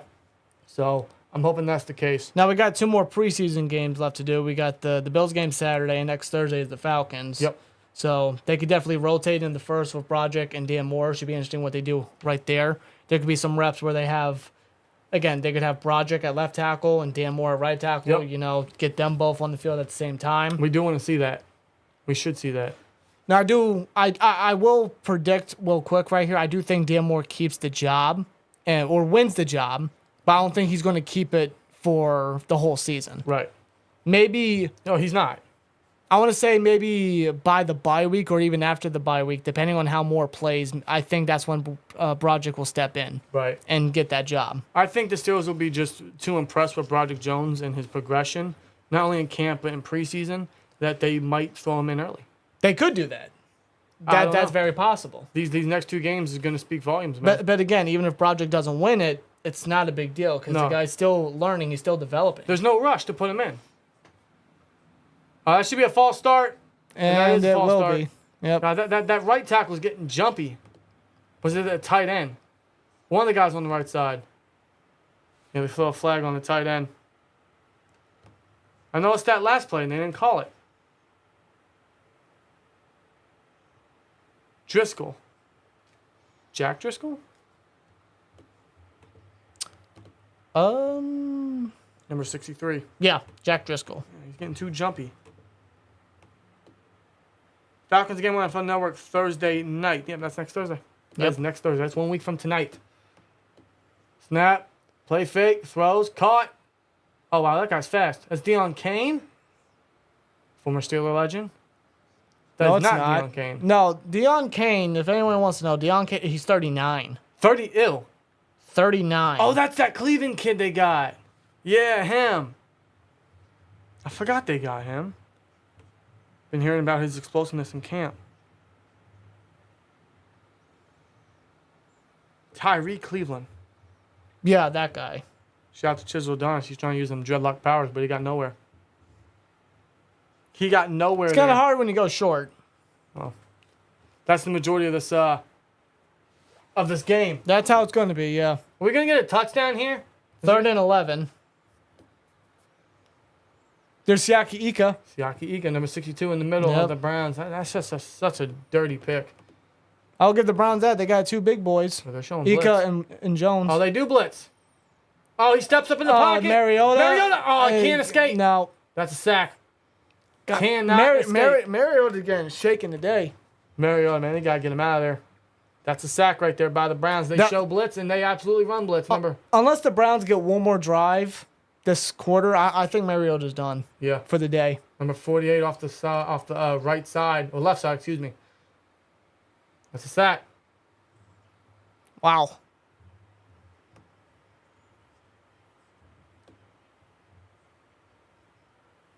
Tanner McAllister. No relation to Kevin. Maybe Chris. I don't know. Buzz, maybe? I don't fucking know. Haven't heard nothing about Spencer Anderson. I hope he's solid. There were reports that he is getting reps at center this past week in training camp. And there's been up and down reports. So I don't know if he's going to see that in the preseason against the Bills or even the Falcons. He's going to play, obviously. They're going to mix him everywhere. Yeah.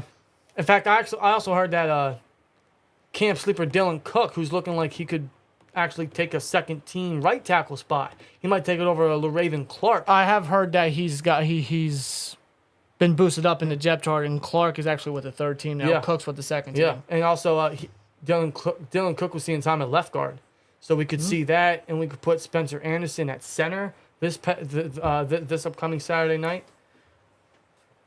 Could do that. What we do know is we're going to see Kendrick Green at center, but hopefully it doesn't last that long because we got to see more of Spencer Anderson there. He's not that much experienced because he can't really hold a position down. He's so versatile, but Yeah. we want to see where he measures there. Thompson's going to run this, and he'll slide for a gain of maybe 8. Depends where they plant the ball down.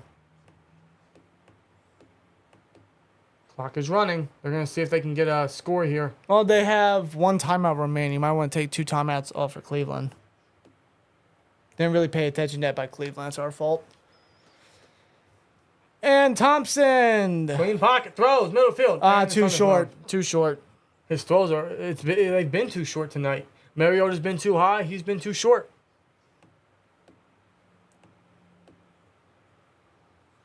Reoccurring story with these quarterbacks. 3rd and 3 now with 1:01 in the 2nd quarter. Yeah, 2 games in a short span. Yeah, exactly. Now there's no training camp thing you got to worry about, but, still.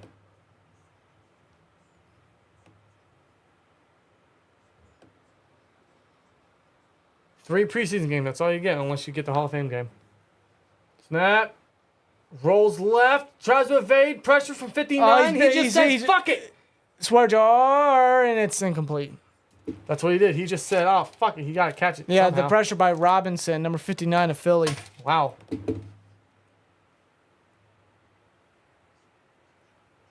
Third down stop by the Eagles' depth defense.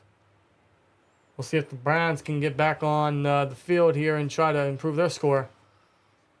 Oh, not the Browns, the Eagles. Yeah, the excuse me. Eagles, yeah. So the Eagles Because the Browns just finished their drive. Eagles will get at least one more opportunity, and so will Mariota. Madden's still easy. It's always easy, bro. You can put that on all Madden, bro. I put it on all pro, and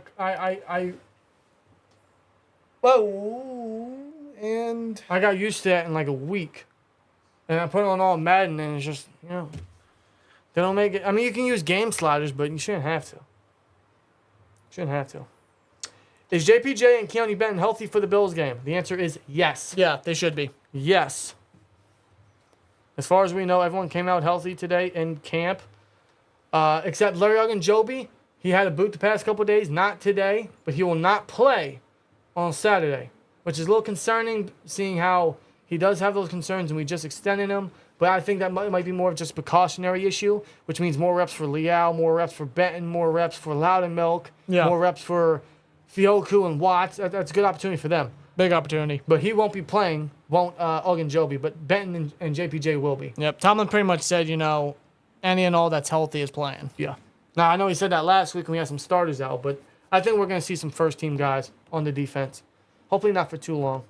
I mean, I know we're going to see the Bills' first team for probably a quarter and a half if rumors are true, but no reason to play Watt and Hayward and Minka for a whole quarter and a half. Give them a couple drives to get the rust off, get a good feel, and then get them off for precautionary reasons. The last thing we need is Watt going down again, or Hayward, or Minka, and then we're all screwed. Long season, need to stay healthy. These guys getting hurt in camp, yeah. And we have a very early bye week, so we better stay as healthy as we can, man. Conditioning is very important. Ben is already a day one starter, absolutely. You knew that coming out of Wisconsin. But he's proven that now. Good Lord. He has true 3-down potential in the NFL. Mariota with the play action. Rolls left. He's going to run it here, get the first down, get out of bounds, stops the clock. There you go. 29 seconds left. But he gets the first down.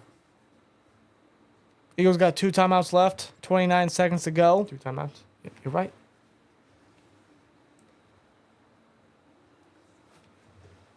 I'm excited for Benton to this Sunday or this Saturday though, because I mean, it was a nice taste last week. So we'll see what he can do this week. Because every time he was on that field, hopefully he just stuck out. I know, man. Hopefully, see some reps with the first team. Mm-hmm. I think that'll be great. Most of these rookies, I want to see time with the first team. JPJ, Benton, Brody, Nick. Clean pocket, throw short. Yep. Good shiftiness. Might have to call timeout there. And they will. 21 seconds left. Caught by Arnold. That wouldn't be... No, he's still with the Jags. Oh, no, it's Dan Arnold. That's Dan Arnold? Yeah. God. Dan Arnold, yeah, he's with the Philly He was now. with the Panthers, and then he went to the Jags, and I didn't know he went to the Eagles. Wow. That's a solid number 2 there. Do you think Joey Porter Jr. will be a day one starter? The answer is no, only because they have Patrick Peterson and Levi Wallace outside. But that doesn't mean he won't play. Yeah. You're going to see Peterson sub down in the slot and put Porter outside opposite of Wallace. That's what you're going to see. That's where he's going to get his feet wet. In fact, I anticipate us to do a couple formations like that this upcoming Saturday night. That'll be fun to see how that formation turns out. Maybe we get a dime package with Casey down there up in the dime. Maybe we put Quan Alexander in the dime, right? Clean pocket. Mariota, just get rid of it. It was clean, and then he got pressured. He should have just motioned out the pocket. They're just going to take it down to the end of the half? I think they are. Oh, that's halftime. They're not even going to waste the time. That is halftime, folks. The score is 8-3, and no, you are not watching a baseball game. Although it kind of feels like one, I'm not going to lie to you. No, they're highlighting Eagles fans eating in the stands. Yeah, he's drinking Starry. Wow. Hope that said 0 sugar. No, that was regular. Where you going?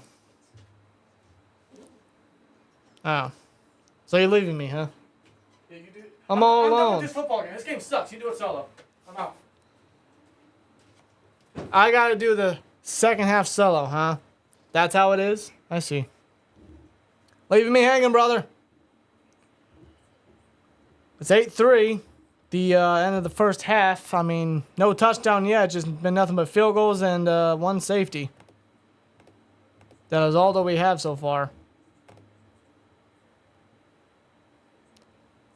You see the Ryan Clark saying Pickens is better than Jefferson. What are y'all thoughts? You see, Clark ain't exactly, like, I don't entirely dispute it with what he said there because, I mean, Pickens is just as gifted as Jefferson. I mean, we all know how Jefferson is. The reputation he's already built. Jefferson is arguably the number one wide receiver in the NFL. Pickens is, when it comes to a talent standpoint, he can definitely be up there with Jefferson. He definitely has those standards up there. It's all about this, huh? Well, it was asked by TJ Black. I was waiting for when it was going to come up. It was asked by TJ Black, so. TJ Black asks, yeah. Pickens has the capabilities. Not at the moment, but he definitely has the capabilities to be up there with Jefferson. Yeah, because I don't know if it's just me, and I can't describe it, but just the way he comes off, the way he plays on the field, his attitude, his nastiness, his oomph, he just has venom in his veins, bro. Yeah. Like, I can't explain it. When I look at certain receivers, I sense a level of impact that they bring to an offense. I sense a level of danger for defenses. And I see that in Pickens. In fact, I see that more than any Steelers receiver we've had in a couple years, truthfully. That's how good he is. That's how much potential he is. It's sky high, bro. It literally could be top 5 potential. That's how good he is. Right? And I'm not trying to overhype him, but that's just how I see him. I could be wrong, but truthfully, like that's just the vibe I'm feeling, man. Well, he carries everything that you want in a wide receiver. Yeah. Size, speed, dependability. His route running is getting better. His separation is getting better. Yeah. His 50-50 ability when it comes to balls thrown his way. And even last week, right, he showed yak ability after the catch. Yeah, he did. Got a touchdown, right? His only catch of the game. Like, he's arguably faster. He's arguably stronger. He's definitely more physical, arguably, than Justin Jefferson. In those aspects, he could be better than Justin Jefferson. He's definitely more physical. But Jefferson has better fundamentals than Pickens, I would say. Yeah. You know, he's better at his release and his separation and route running. Now, it's not to say that Pickens won't have the fundamentals down the road. He absolutely will. Right. So listen, Ryan Clark's not saying that Pickens is more talented than Justin Jefferson. I'm sorry, excuse me. Ryan Clark's not saying that he's better than Justin Jefferson. He's saying he is more talented than Justin Jefferson, which is maybe just as gifted. Yeah, it's arguable. It really is. Now, Justin Jefferson is the best receiver in the NFL. I don't care what you say. He is just dirty. His level of impact to an offense is so lethal. The stuff he does, he just makes it look easy. It's just it's like what the you know. It makes it look like you could do it. I could do it. Right? You can't. No, of course not. Are you kidding me? That's the thing. That's the thing. He makes everything look easy. He is so dominant. I haven't seen a receiver dominate the NFL this big since, honestly, I don't know, AB, Julio, Calvin. Like, seriously. Yeah, maybe. That's how good Justin Jefferson is, right? I don't know if Pickens can reach that. I just don't know yet. I don't know. I fear for the passing offense because of Canada, but seeing how his potential is, seeing the talent aspect, right? It could be up there, truthfully. He's not better than Justin Jefferson. I don't know if he ever will be. And I don't think that's where Ryan Clark is going at. No. And I think that's where some people may actually misinterpret what he's trying to say. But talent-wise, I mean, it could very well be up there, truthfully. Yeah.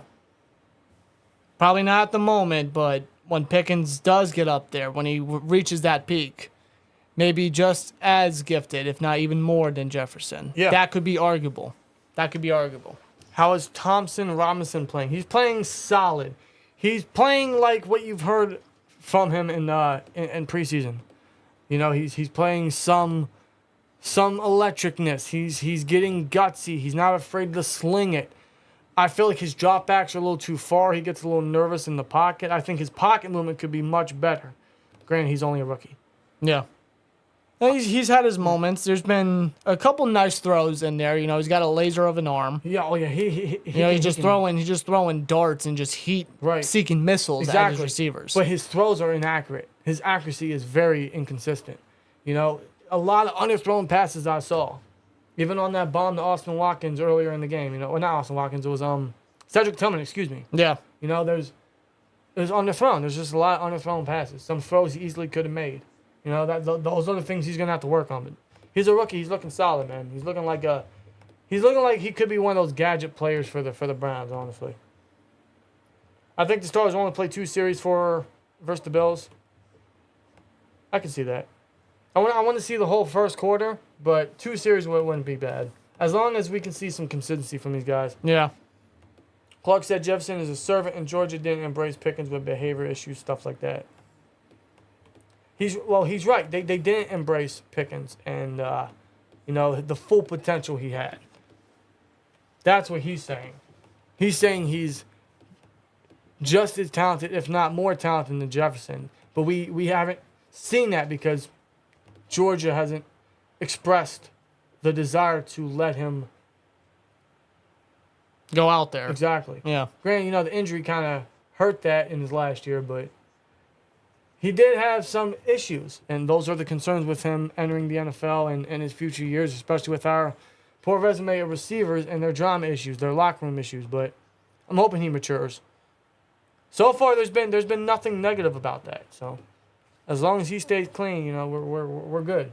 We're gonna have a dominant receiver. Jacob, how you doing, man? Hey, Jacob, what's going on, bro? How was you doing tonight? I have high hopes for Ogunjobi this year. Yeah. His contract extension, if he can stay healthy, he's going to be a dominant piece beside Hayward. Truthfully. When he's healthy, he's a very underrated interior defensive lineman. Yeah. We even said that when he was with the Browns and even the Bengals, bro. The year that the Bengals went to that Super Bowl, and Burrow's second year, he was a dominant force in that D-line.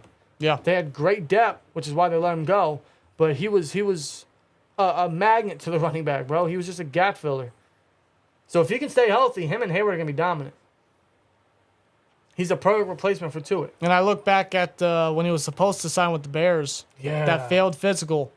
That really harpered on him being signed at the time. Yeah, man. He wasn't healthy enough. He didn't pass the physical, and the Browns couldn't sign him. And it was a good deal. I think it was like he was supposed to get a little over $40 million for like 3 or 4 years. Yeah.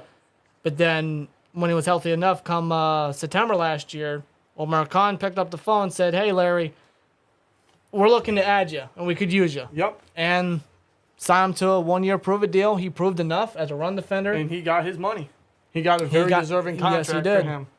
And he's here for at least the next 2 years, but yeah, he did sign for a 3-year deal. There's an opt-out option in his 3rd year, so we'll see how that works.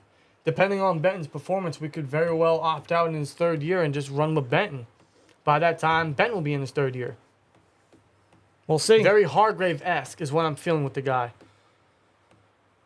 Let's see. Thought Rudolph looked good. I thought he looked solid too. I mean, there were a couple plays where he got very jittery in the pocket, which was a little upsetting because there were a couple plays where if he remained calm, he could have hit targets for a good gainer. But you know, Rudolph looked like Rudolph. I fear that we could lose Gentry or Connor Hayward with the addition of Darnell Washington, sadly. I think we keep Gentry, and I think we keep Hayward. I think we keep all 4 tight ends. Yeah, I do. I think we find a way to keep all 4 tight ends. I don't think Hayward's going to see much time at tight end. We'll use him in the backfield. We'll use him as a fullback. We can use him in the slot. Yeah. He'll find a role in this offense. We're going to put him there somehow, but we're definitely going to go tight end heavy this year. So I don't think we're losing any of those guys. I don't think we're losing any of our tight ends. If there's one tight end we're going to cut, it's going to be Rodney Williams. And that's only because the tight end room is stacked. Yeah. He'll be stashed on the practice squad. If he accepts that. Right.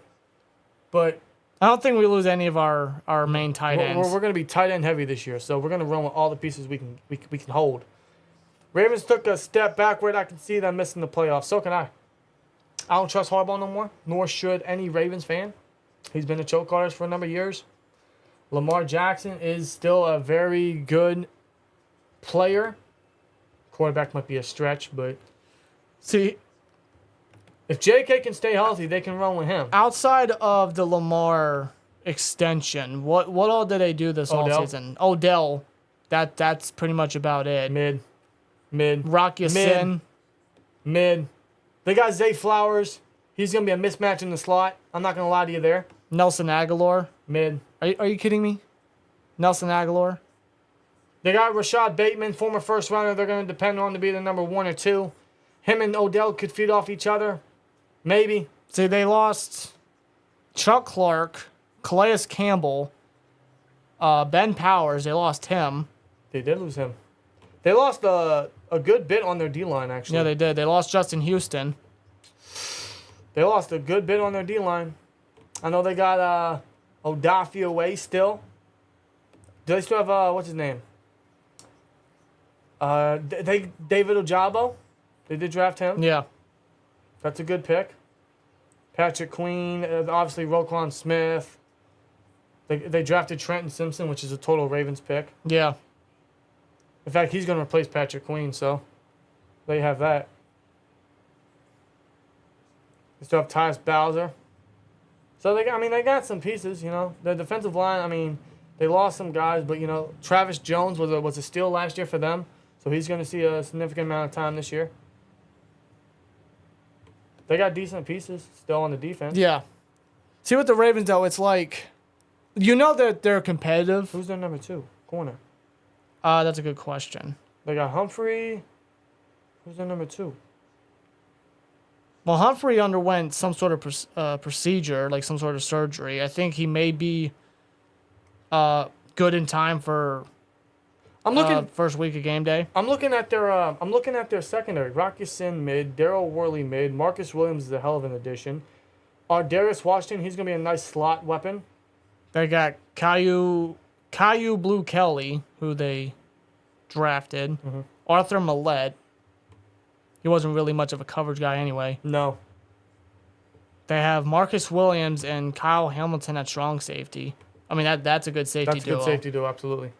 But that's plus Marlon Humphrey. But other than that, you know, the secondary is just See, that's the thing with the Ravens. Like, you know that they're competitive, they're physical, and they'll keep it close. But it's just every year, it's always something with the Ravens. You know, the Ravens could very well be 3rd or 4th this year in the division. Another thing. They tend to start off well. They tend to start off on a good note, but toward the end of the season, they collapse. They've done it for how many years? Yep. That's why I say how many years? You can't trust Harbaugh no more, bro. What has he won them? Not much. Not much. Realistically, I can see the Steelers making a playoff run this year. Says Rob. I agree. I agree. No. Y'all see how everyone on ESPN a few weeks ago picked us to finish last in the division. Now they're all saying how good we're going to be. Let them keep sleeping. Exactly. Zach says it perfectly. They're hopping on the train too late. They're hopping on the train way too late. See, but you know what? They've always slept where'd on this the come Steelers. from? They've always slept on the Steelers, though. It's like we've been on the ride, and right? that's kind of we've been on the ride all off season, thinking about the potential of this team, and then these dudes just hop on. Where'd you come from? Who are you? I do find that very, very funny. You know, all of a sudden, oh my God, you know, don't sleep on the Steelers. Like, out of the blue, it's like, where was this during the offseason when they were making these moves in the draft? Like, where was this? Now you want to say it after training camp? During preseason? Yeah. I do find that funny, but at the same time, I kind of prefer it to them just sleeping on us. True, yeah, true.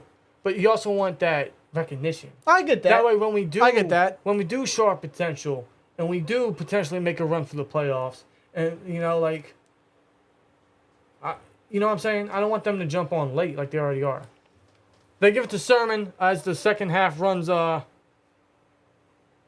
Second half starts. Trey Sermon will get a couple on the ground. Tanner McGee is now at quarterback for the Philadelphia Eagles. Yeah, Mariota had a rough night. Very rough night. Oof. One of the worst performances I've seen from Mariota, to be real with you. Yeah, it's hard. A lot of high passes. Hard to disagree. 2nd and 5 now. McGee throws. Sideline caught. Good hands. Not Greg Ward. Jesus. That is Nada. Nada, number 86. of the Eagles gets the first down. Good pass. Very good pass.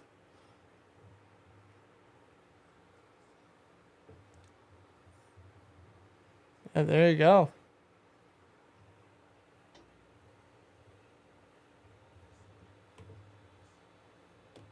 They give it to Sermon. He gets a first down.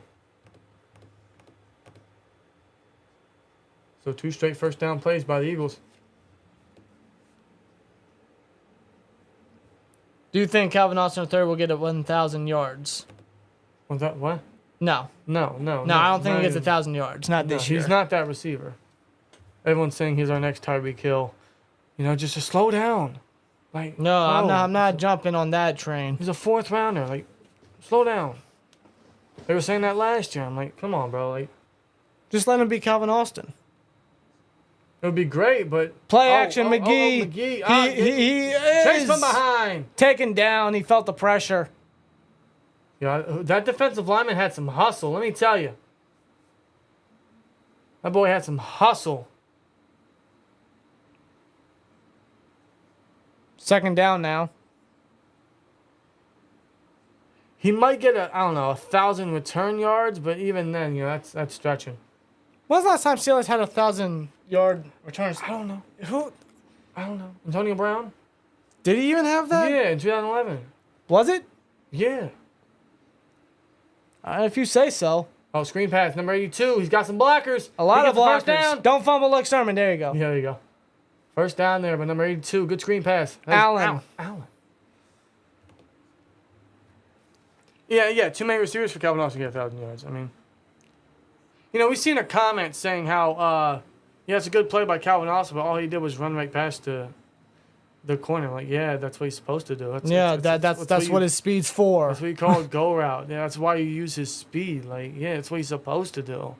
Like, yeah, he's gonna work on the line of scrimmage stuff, but I mean, we're not gonna anticipate that immediately. Sermon. Oh, juking a defender. He's gone. Got a lot of ground. Got a lot of ground. Sermon redeeming himself. That's a touchdown. Trey Sermon absolutely redeeming himself.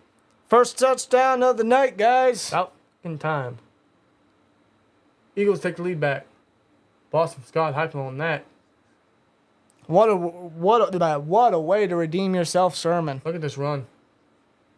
Honestly, kind of similar to the McFarland run that McFarland had. Only he went in between the tackles, but marches outside in the open space, good vision, and uses his speed to get into the end zone. I ain't gonna lie, Trey Sermon looks like an eagle. He just runs like an eagle. Snap, hold, kick is up, and the extra point is good, and thus the Eagles are up. See what happens when you put Tanner McGee under center? Yeah, exactly. 10-8, 10-8. Now we got an actual football score.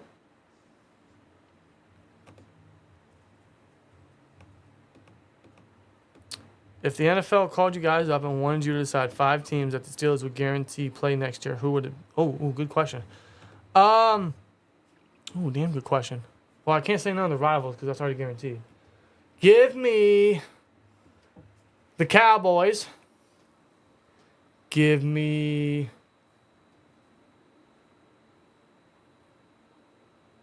say Cowboys, Eagles,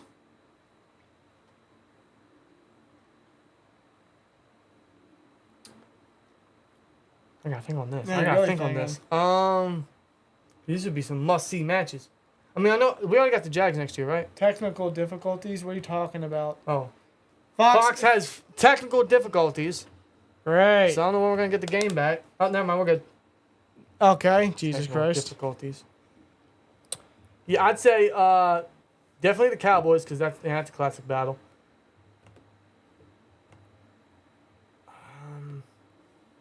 Yeah, we got the Jags next year, so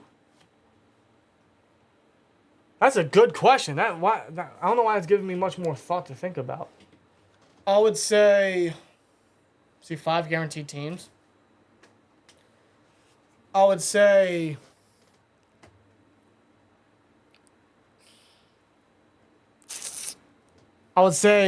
Jesus Christ, hold on. The Jags, that's always a good matchup. The Seahawks, maybe? Well, we already face them next year. Unless you're thinking next year. I thought it was just like random teams. You said next season. So, Cowboys, Dolphins. Dolphins is a good one. Yeah, Dolphins, yeah. Cowboys, Dolphins. Give me the Jets. Yeah. Give me... I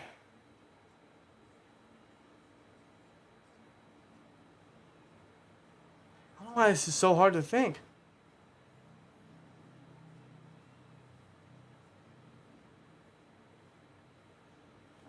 Commanders and... I don't know. That might not be their name for long. I don't know. I don't know. I'm trying to think of a team.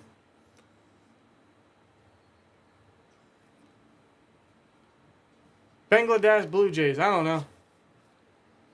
I would say the Dolphins, the Bills, the Jags. You know what? Yeah, I'm sorry. That's 3 AFC. Let me get some NFC. Give me the Cowboys, Texans, Dolphins. Cowboys. Give me the Chargers. Give me the Broncos. Give me the Vikings. And give me the Bears. Give me the Vikings. I don't know why. I think the Vikings would be a good matchup. Yeah, that'd be a damn good matchup. Yeah. Burrow, yes. TJ Black. I think Burrow should play week 1. Burrow should play week 1. I just realized, man. I really did just realize. Kenny Pickett, right? Tomorrow. Well, not tomorrow. I wish it was tomorrow. Saturday. Saturday night is facing the same team he went up against for his first NFL start. That's right. That is right. That is right. That's going to be interesting to see. Mm-hmm. Because he's watching the Bills film. They got similar cast of characters. That's going to be a hell of a reunion night in Pittsburgh because DeMar Hamlin, Kenny Pickett all went to the same school.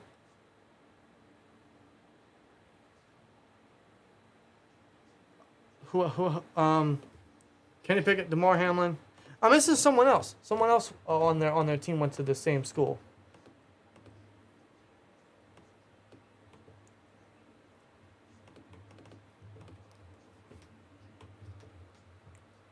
Let me see it. There we go.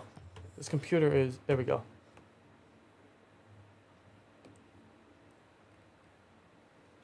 Yeah, JPJ versus Addison would be must-see TV. That'd be great TV. That would be interesting. There's another... I'm missing them. 3rd and 1 now. Well, I'd say 2nd one on the field, but 3rd and 1 up top. But they sneak it. They get the first down? They're not indicating anything. They're highlighting Brandon Graham.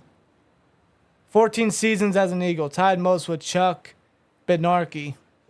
Yeah, that's right. Yeah, okay. Or Bednarik, whatever. Yeah, Steelers-Bills is going to be kind of like a reunion game for a lot of people. Like I said, For the Panthers.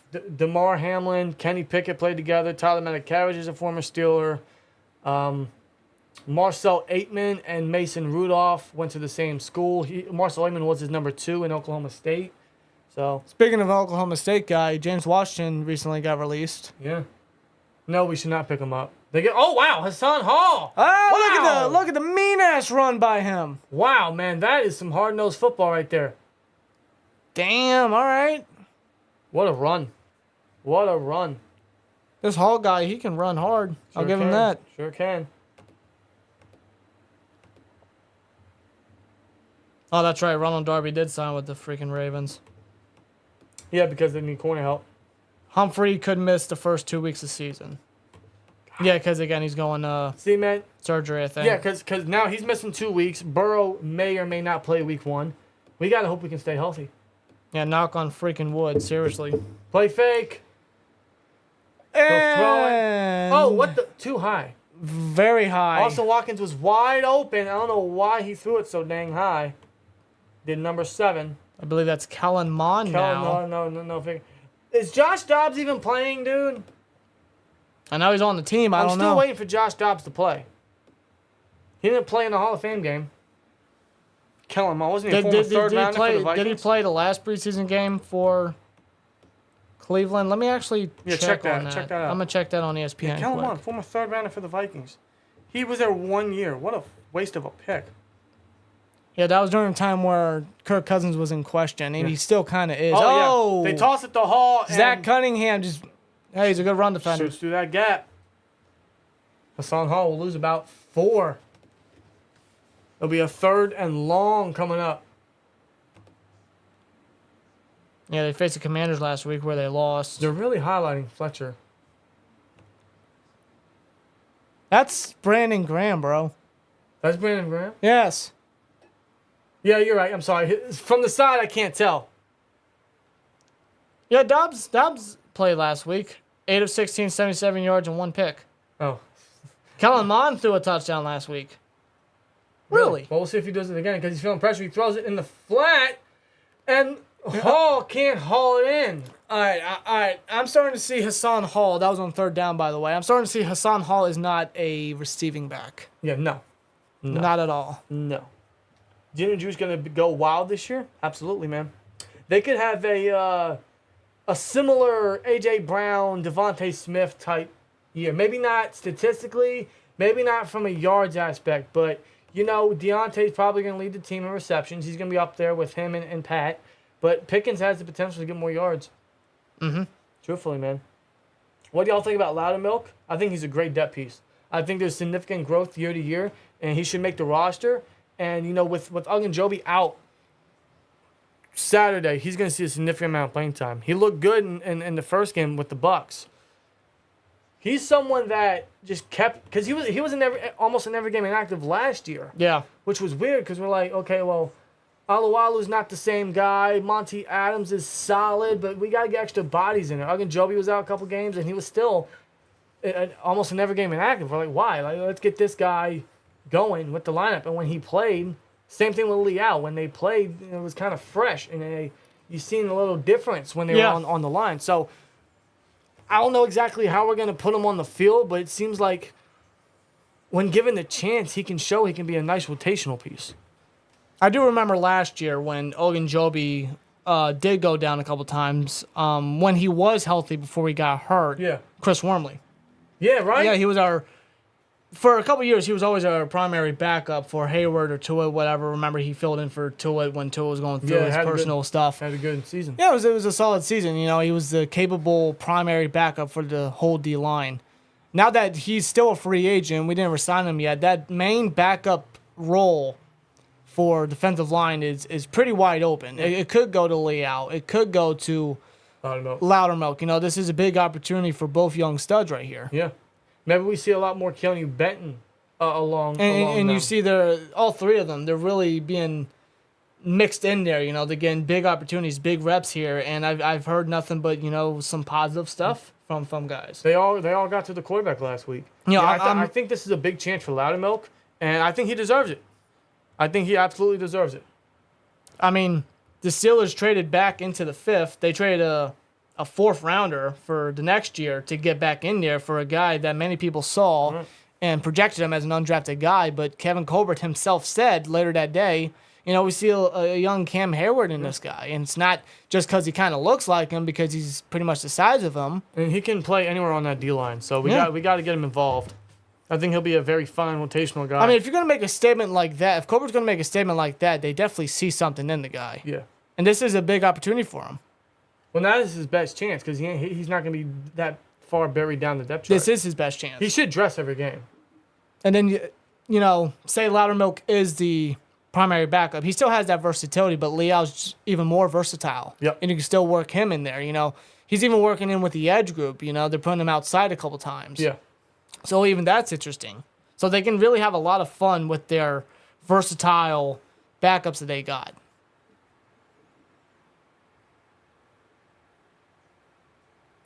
First and 10 now for Philly. Sorry, I was watching the cheerleaders. Yeah, What? I know. I got a little distracted too. McGee. Throws left sideline. Oh, good catch. And no, he dropped it. That's Deion Kane, the former Steeler. How'd he drop that? McGee put it. That ball was right where it needed to be for Kane. Did the DB get his hand in it? No. It's tucked in there. He didn't control it going to the ground. Flipping Christ. He didn't control it going to the ground. In fact, all this Loudermilk talk. That should have been a catch by Kane. It's got me thinking. I don't know if you guys noticed it last week, but our entire front seven, especially the depth. Trey Sermon taken down for a gain of 1. Our depth especially showed what they can bring to the table. Yes. They showed their dependability. Because you think, Quan Alexander and Mark Robinson already bringing back the intensity at linebacker. Same thing with Landon Robertson, Cole Holcomb. Nick Witkowski had a sack, right? Completely shed Chase Edmonds' pass pro and got a sack. Nick Herbig, sack and a half. Leal, half a sack. Roche had a sack, I believe. Loudermilk involved. Benton involved. Yeah. Like, all these guys you seen. He throws deep. Oh, good grab! No, he did it. Number 85 Come drops on, catch it. the ball. Seeing all these drops is like pissing me off now, man. Come on, catch the ball. McGee's putting it right there. Yeah, exactly. Now, a great play by 41. Yeah, all right. Looking at the replay, he did get his hand in there. Yeah, Yeah. that's a good. But come on, you got to bring that in. Oof. He should have brought that in sooner. If he did that, I mean, he could have had a better chance at possession. He knows it too. But yeah, No, back to what you were saying. Yeah, our front seven. The depth of the front seven is really providing. Dude, it's now I know it's just one game, but compared to what we've seen in the past couple years, our depth lacked, bro. They lacked that intensity. They lacked that playing field. They lacked that Kind of aggression at pretty much, altogether. Yeah. Outside of obviously the key guys, but the whole depth was just bare. Yeah, because when guys went down, you feared. At least with this group so far, in one game, I'm feeling a little confident in our depth. Yeah. Especially with the Quan Alexander signing. He'll probably be paired alongside Cole Holcomb. Roberts will come in on rundowns. He'll be used in blitz packages. And then Quan will be like the dime linebacker and passing downs. Yep. We'll use Mark Robinson in some way. I feel like he just deserves to be on the field a little bit. Use that speed to your advantage when it comes to blitzing. Yeah. He finds that hole and he just gets down there. I mean, the quarterbacks, it's either you try to evade or just brace for impact. And all those guys are, and especially the interior guys, are just gap fillers. They just close the gaps. Yeah. It's significant, really. Very significant. That way, if Elgin Joby's injury does get worse, or if it happens again or anything, there's not as much worry. Maybe you can play Benton on 3 downs. You can trust a guy like Loudermilk and Leal, potentially. Yeah. Right? Hopefully they get more playing time to continue to provide what they showed in the first matchup. If Warren outperforms Najee this year, you think Najee is gone? Good question.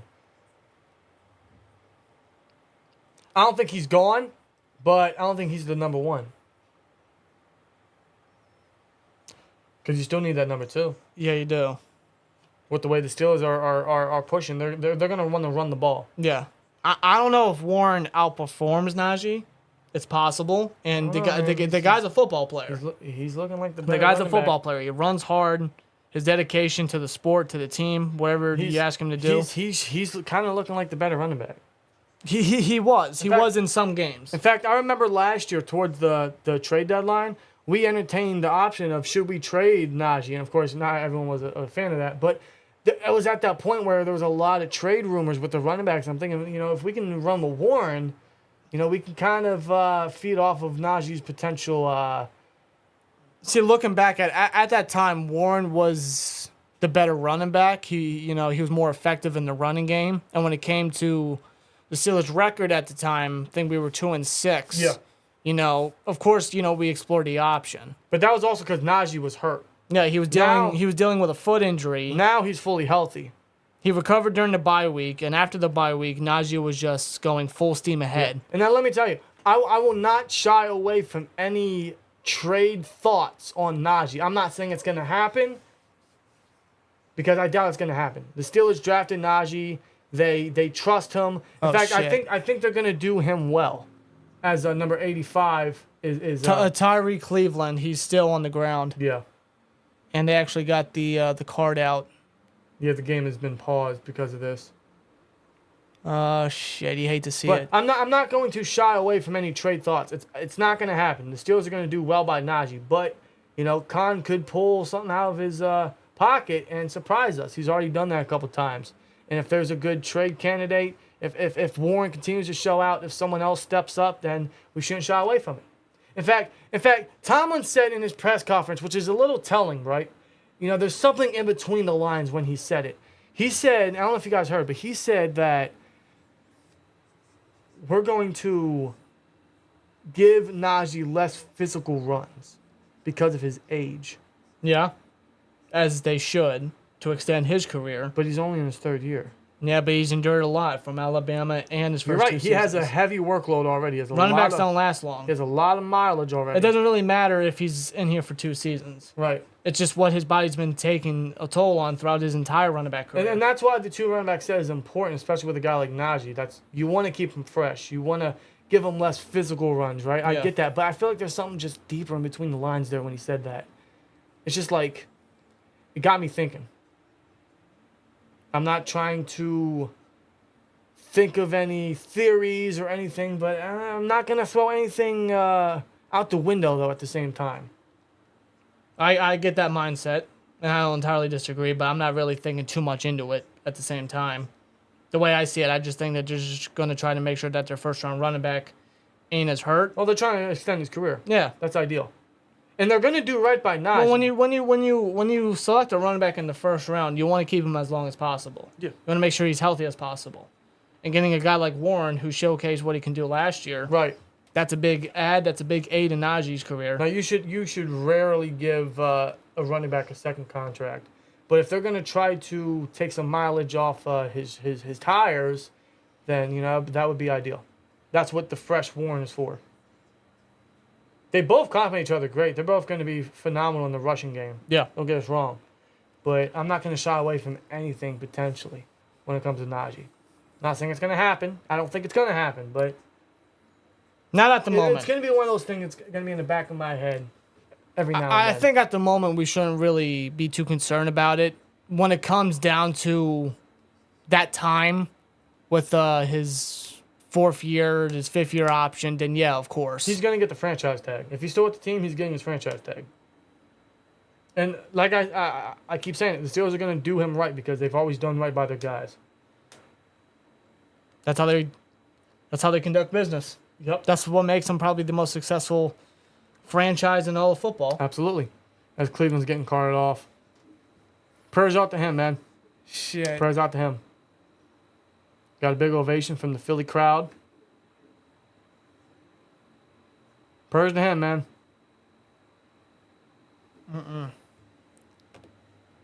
Even during a preseason game. That sucks, Jesus. man. In preseason, you don't want to see that. You don't want to see that in general, but especially not in preseason when he's trying to take advantage of an opportunity here. It just sucks. It really sucks.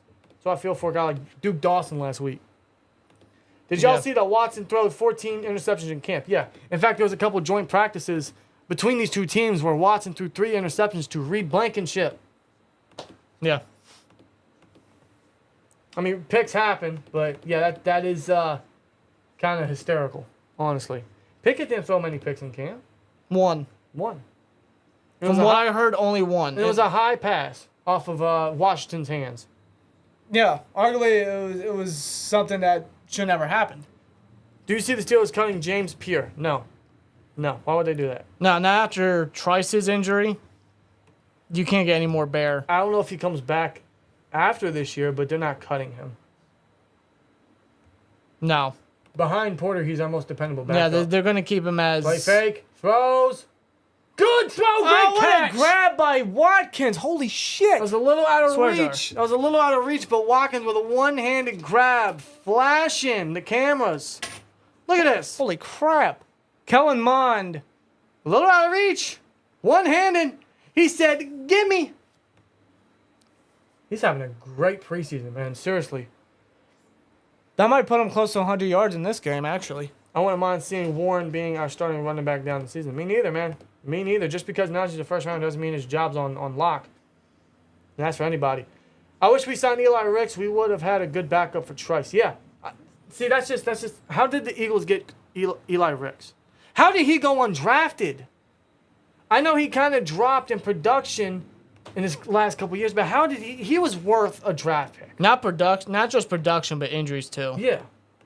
But how did he go undrafted? And the Eagles picked him up. I don't know. I remember we were thinking, man, he could be like a good day 2, early day 3 selection, right? That's surprising. But I agree. I love Najee, man. Would hate to see him go, but then again, I'm all for bettering the team.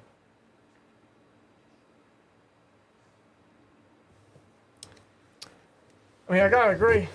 I mean, that's with any player, right? It's with any player. But that's a couple years from now. Nothing's gonna happen to Najee. But just keep that in the back of your head when the time comes. Oh, that's always going to be in the back of my head. I'm just not worried about it at the moment. Exactly. I have many thoughts of that, honestly. There's many thoughts that I think about for upcoming years, but don't say it until the time's right. Yeah, of course. You think long term. You think down the road, down the future. Absolutely. Hey, Twins, if you could have any all-time Steelers player ever on this current team, who would it be? Ooh, Daniel Cotto with a hell of a question. First of all, there's a snap. Mullen drops back, throws right sideline. Good adjustment. Watkins caught. He's still on his feet. That's a touchdown for Cleveland. Oh, no. That should be a touchdown. Is that a touchdown? He fumbled. He hits the gritty. Are they going to roll that a TD? Touchdown. Touchdown. Watkins. Mon threw it deep for Watkins. He kind of bobbled it. He bobbled the ball, but he concentrated and got away from a couple Eagles defender for a touchdown. Man, this guy's going to be a hell of a depth piece. Him and Cedric Tillman. The Browns have a great receiving core. You cannot deny that. Dude, look at that. Boom. On Eli Ricks. You cannot deny their receiving core. It is drastically improved.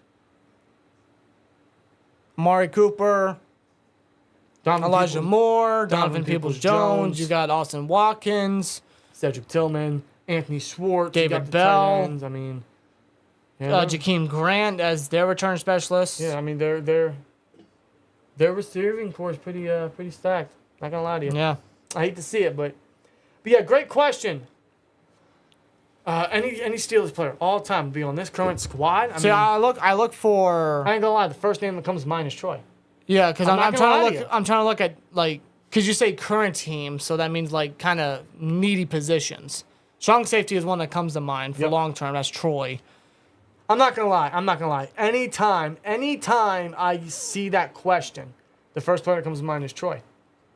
That's natural. That's always. That's just natural. But I also think of Shazier. Shazier, of course, inside linebacker. Sheesh. Slot corner is obviously. See, for Troy could play that. Yeah, I know Troy could play that, but you want him a strong safety. Yeah. But the slot corner that we had. Well, if you got Micah up top, you ain't got to worry about the deep ball. I know that. Keep Troy in the box. I get that. Them nickel blitzes. I'm still trying to fill the void here. Trying to fill the void of the positions. What void? Slot corner. Troy can do it all. I know he can. There's no denying that. You got Micah up top. top. I'm thinking of other positions. Okay, well you're right. Let me think. Safety, linebacker, slot corner. I don't think there's anything on offense. If I'm picking a slot corner, I'm picking Deshae Townsend. That guy was full of versatility. I go Mike Hilton. Mike Hilton. I mean, that's you. But yeah, of course, always Polamalu. I mean, if you wanted a corner, you could go any Roddy Woodson, Mel Blount. Of course, go any of them. Yeah, I mean, but I'm going Troy. You didn't add the extra point. Add the extra point. Boom. 15-10. There we go. There you go. Shazier in favor, says Jury. Yeah. TJ Black says Ike Taylor. Swaggin'. If the Lions didn't reach for him, I would see the Steelers draft Campbell over JPJ. I actually agree. The Steelers loved Jack Campbell. Mike Tomlin loved Jack Campbell. Yeah. He loved a lot of linebackers, which is why when they traded back from 80 to 93, I thought it was risky because they missed out on Trenton Simpson, Dorian Williams, and some other linebacker. Wasn't it DeMarvion Overshown? Dan Henley. Yeah, him too. Yep. We're going to play Dorian Williams on Saturday as a flag. Trent Simpson went to the Ravens. DeMarvin Overshown went to the Cowboys, I think. Who did Daniel Henley go to? Let me take a look. Henley went to the Chargers. Yeah. So don't get us wrong. We're glad we got Darnell Washington. It's going to speak for itself. But we lost out on linebackers. Now we lost on... Yeah, Overshown went to Dallas. Now, granted, you could say that, well, we got Quan Alexander. We got that experience piece. You're right. So I guess it all did work out, right? As long as he stays healthy and that linebacker rotation will keep him fresh. Looking back at it, you know. But, yeah, I agree. If Campbell was there, I mean, you're talking like a Luke Kuechly, like a great value Brian Urlacher with coverage upside. Oh, McGee throws and incomplete. Escape pressure, stepped up in the pocket, but threw it right to the water boy. Sazier and Ferrier. Yeah, Sazier. Yeah. That would have been a deadly duo. Troy Polamalu and Minka would break the league. Dude, that's not even fair. God, those two. Because they could both play their own respective positions, man. God, that was... Like, Polamalu and Minka would have been our Cam Chancellor and Earl Thomas. Exactly.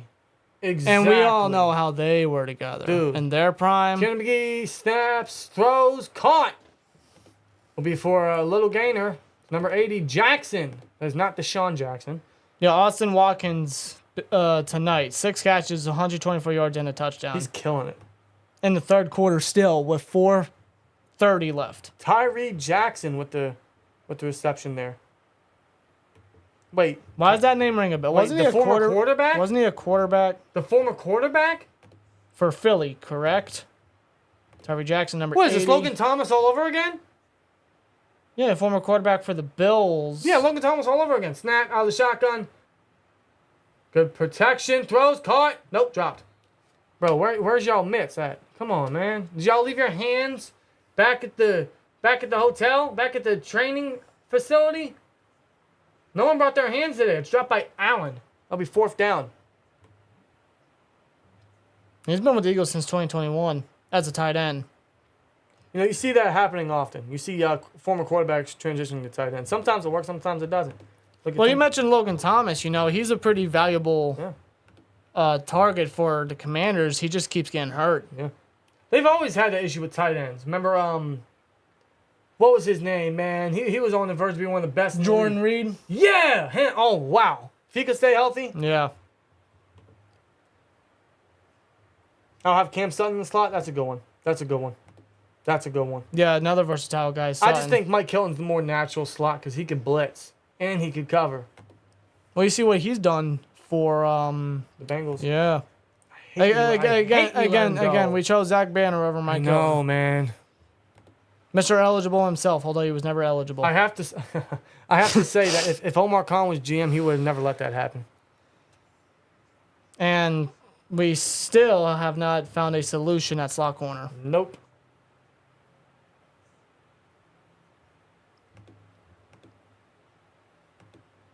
It's been Arthur Millette, and he left.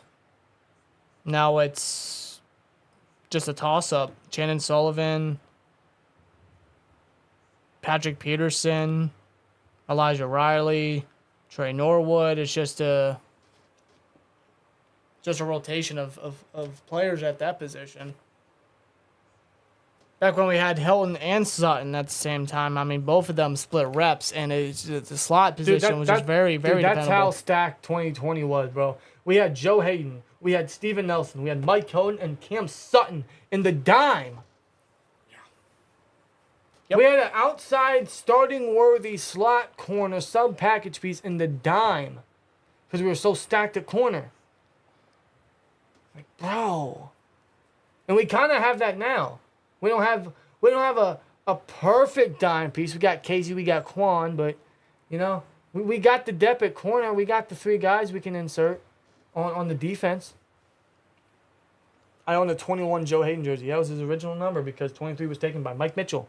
And then when he left, he's like, all right, bet, I'll take it. I got to get a Joe Hayden jersey.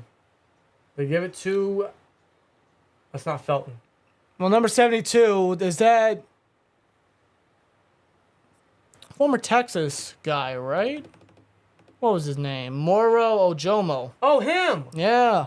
Dang, they got him? Yeah, seventh round, pretty much at the bottom. How'd he drop? I don't know, but I always liked him. And Miles Jack was in on that stop, too. Lost his helmet on that play, too. They gave that to Jordan Wilkins. Former, was he a Colt? Former Colt? Stepped in for a game or so. Did decent? Yeah. He's one of those guys where he was grabbed up on fantasy for like a week and won you your matchup and was never heard of again. Yeah, that was kind of... Mun with a play action, just throws it away, no one open. Number 75, Jackson with the pressure. That's a good name and a good number. That's Hall of Fame level. But he's not a Hall of Fame player. Yeah, untouched on the edge. Not that we know. He was untouched, causing the pressure to Mon. He just got to get rid of it. Yep. Just threw it away. 3rd and 5 coming up. We got less than 2 minutes left in the third quarter. 15-10, Browns up. Browns almost in field goal range. TJ Black asks, what do y'all think is our weakest position? Well, they give it to Hassan Hall. Shifts a little too much, but goes nowhere. It's 4th down coming up for the Browns. Weakest position on the team? Probably slot corner. It probably is. I mean, Don't have a true slot corner. Maybe safety. A true strong safety. I know Neil's going to replace Edmonds schematically, but we don't have someone to be there for the long term. yeah. Edmonds could have been that guy. And he just wanted to walk. I respect that. I really say slot a lot because some of the best receivers play in the slot, and we're going up against some of the best this year. So I can only think that. Maybe I don't want to discredit Mason Cole. I was going to say center, but I don't want to discredit him. Center is definitely something to look at. First down, Watkins with a catch. Yeah, you got So it. that's Schwartz. But no, because I think Mason Cole could be one of those guys where he won't be one of the best. He won't be an elite. But he'll be one of those guys where you think back, he's like, man, he was pretty solid for us. Like Yeah. Justin, what's his name? Justin Hartwig. Exactly. Before Pouncey came in, yeah, we signed, because when Jeff Hardings left and retired, we signed Hartwig from the Panthers. And he was a part of that Super Bowl team, 2008. He's again not the best, not someone you're gonna always remember, but when you look back, he's like, you know, he was decent. He was a good fill-in. Yeah. That's the vibe I get with Cole, so I don't want to discredit him. Understanding they give it to Hall, and same story with him. He'll get maybe 3 on the ground, as that will probably close the third quarter. And there's a flag, so maybe not. Holy shit, a flag this late. This late. Damn, Y'all remember slur Senquez? jar. Y'all remember Senquez Golson? If he actually touched turf and stayed healthy, he would have been on a slot till this day. You're absolutely right. Mike Hilton was what Senquez Golson should have been. Now Senquez Golson was more of a ball hawk coming out of Ole Miss, but his former teammate in Ole Miss took his job because Golson couldn't stay healthy. He couldn't get past the first day of pads in training camp. He never put on the Steelers uniform for an NFL game. Yeah, he never put on any uniform. We had to for an call NFL up a game. guy that was putting an application in for Foot Locker. His former teammate, Ole Miss, and you know. Yeah. Kellen Mond throws it short, feeling the pressure though. End the third quarter. Yes, it will. Cleveland's up 15-10. Yeah, I often think of Senquez Golson. I was hyped when we drafted him. He was a ball hawk. He was a perfect slot guy. We drafted him in the second round. He just could never get on the actual football field. It's a freaking shame. He went to the Bucks for a year and didn't find success. Who knows what he's doing now? Best luck to him, seriously. But I'm actually going to take a look really quick. dude, he could have been something nice. Come on now. I don't remember him having injuries coming out of Ole Miss either. I don't recall. He was with us from 2015 to 2016. He was then with the Buccaneers for their offseason, and then in 2017, then in 2018, he actually won with the Oakland Raiders. Yeah. They're showing the Chiefs and Saints game on NFL Network. It must be an area issue. I don't know why. They said this game was going to be played on NFL Network, so I don't know what happened. We live in an area where we get a lot of Eagles games, so we get all the Eagles games, unfortunately. Miles Jack and Edmonds both go from black and gold to green and silver. Yeah. Edmonds wearing 26, Jack wearing 47. How about that? They go right across the state. Yeah, Sven Quiz Golson. Wow. Such a shame with Golson, man. He's another one of those guys you look back on and it's like, what a shame. What could have been, you know? Ryan Clark responded. Said, dear people who are upset that I said George Pickens is more talented than Justin Jefferson, you are behaving as if I said he was better. I'll give you another. See, people are misinterpreting what he's. Yeah. They always do. I'll give you another one. Aaron Rodgers is much more talented than Tom Brady. Oh, by the way, Brady is the greatest to ever play the position. If you understand the second, it should help you with the first. Exactly. It's not that fucking hard. Just because he says he's more talented doesn't mean he's better. There's two different meanings. It's not hard to comprehend that. Two different meanings. It is not hard to comprehend that. And he's right by saying Aaron Rodgers is much more talented than Tom Brady. He is, but he's not the best.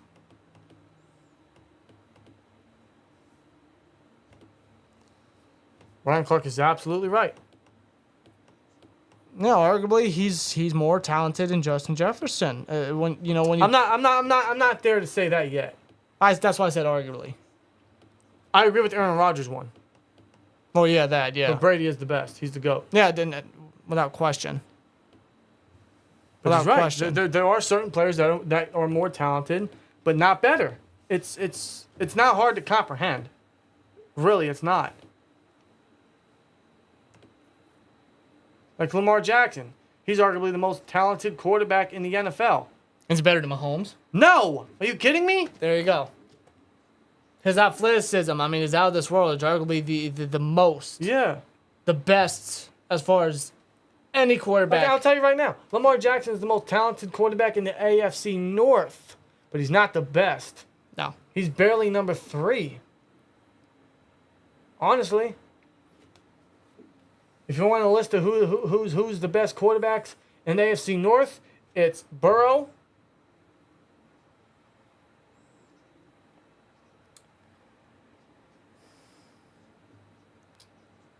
I really got to think about this. Mond almost throws an interception. Burrow. To Eli Ricks. 4th down now. Burrow. I don't want to put Pickett at 2 yet. I can't. No, you really can't. Gotta be unbiased. I'll put Pickett at 3, maybe 4. And you could put Watson at 2, maybe Lamar. But let me tell you. As far as quarterback play. But that's the thing. With quarterback, when you talk in the quarterback position, you don't think of Lamar as that. It's like what Ben said on his podcast months ago that got completely taken out of proportion as the Browns kick a field goal, and that's an extra 3 points.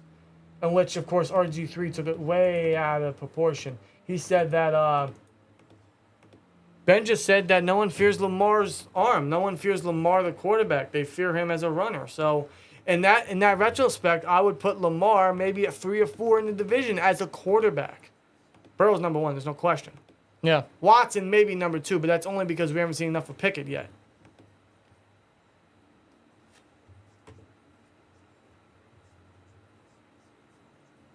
We need football back so bad. We are here watching the. I know, man. I know. It's for the AFC North War Room, but I know.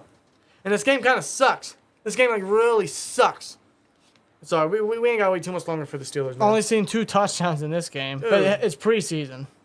I'm not surprised the Browns aren't putting up many points, but the Eagles, I expected more from their depth. I was one guy say bring Myles Jarek back, but I think we found a bridge in some way. Yeah, we did. It was either Jack or Alexander.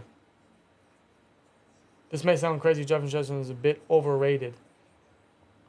I wouldn't say that. No. I wouldn't say that. No. I wouldn't say he's overrated. He's made catches that will make Odell jealous. Dude, he's coming to the league and just blowing it up. Yeah, since day 1. He's not overrated. I don't think he's overrated. I think he's the best receiver in football. He is the best receiver. You want a receiver that's overrated?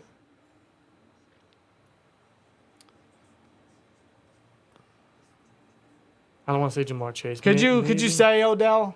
Obviously. Could you say Come Odell? on. Odell's very overrated. It's always been. It's always been overrated. He had maybe 3 good years. Yeah.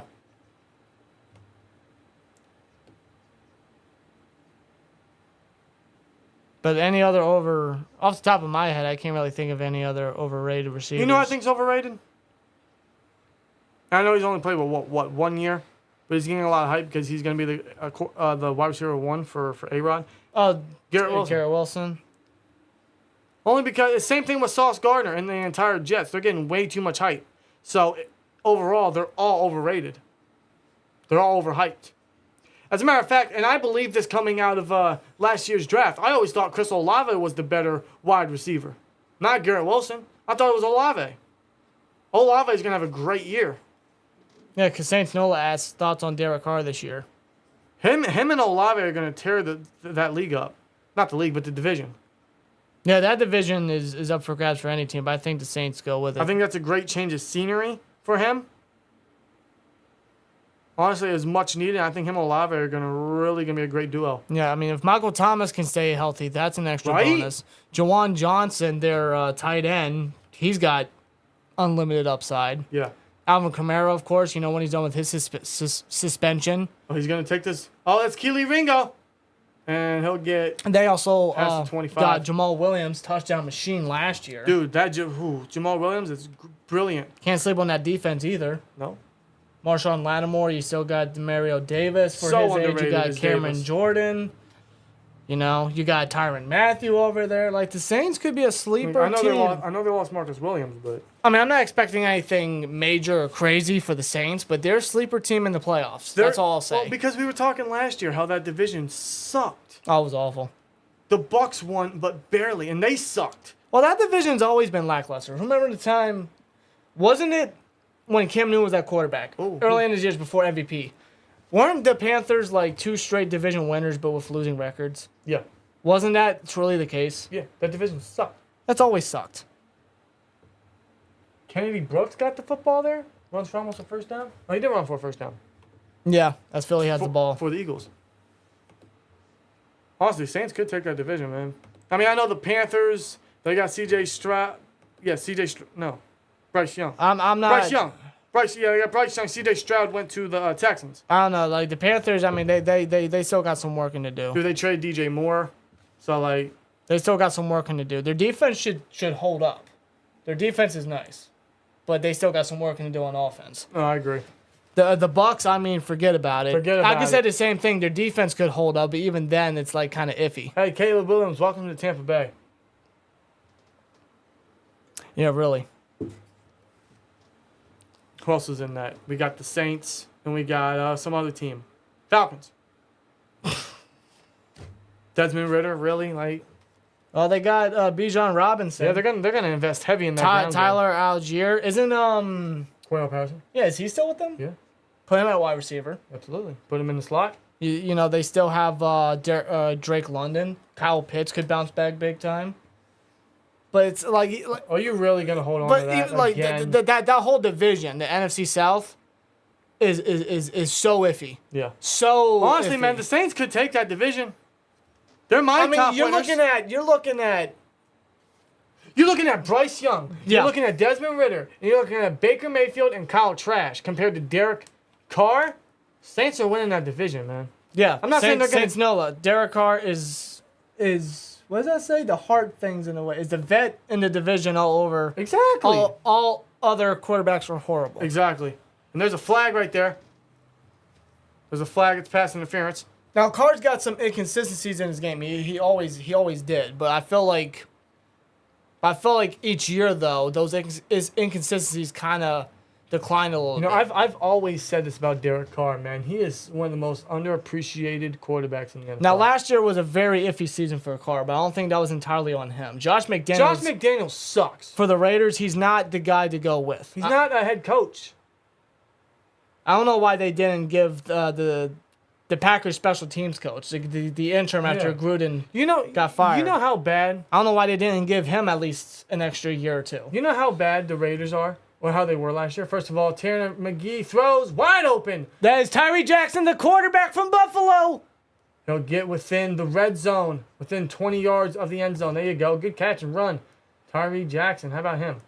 Tanner McGee getting in there, driving him down the field. I ain't gonna lie. Tanner McGee's looking good.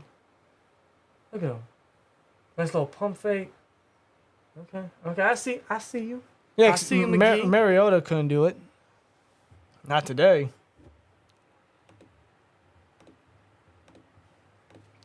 They're about 5 yards away from the end zone. Yeah, second and goal now, yeah. But what were we saying? Oh yeah, the Raiders. Yeah, the Raiders. They just last year, right? This is the story of their season. They let Baker Mayfield with 0 timeouts, less than a minute, 90 yards, touchdown drive. Yeah.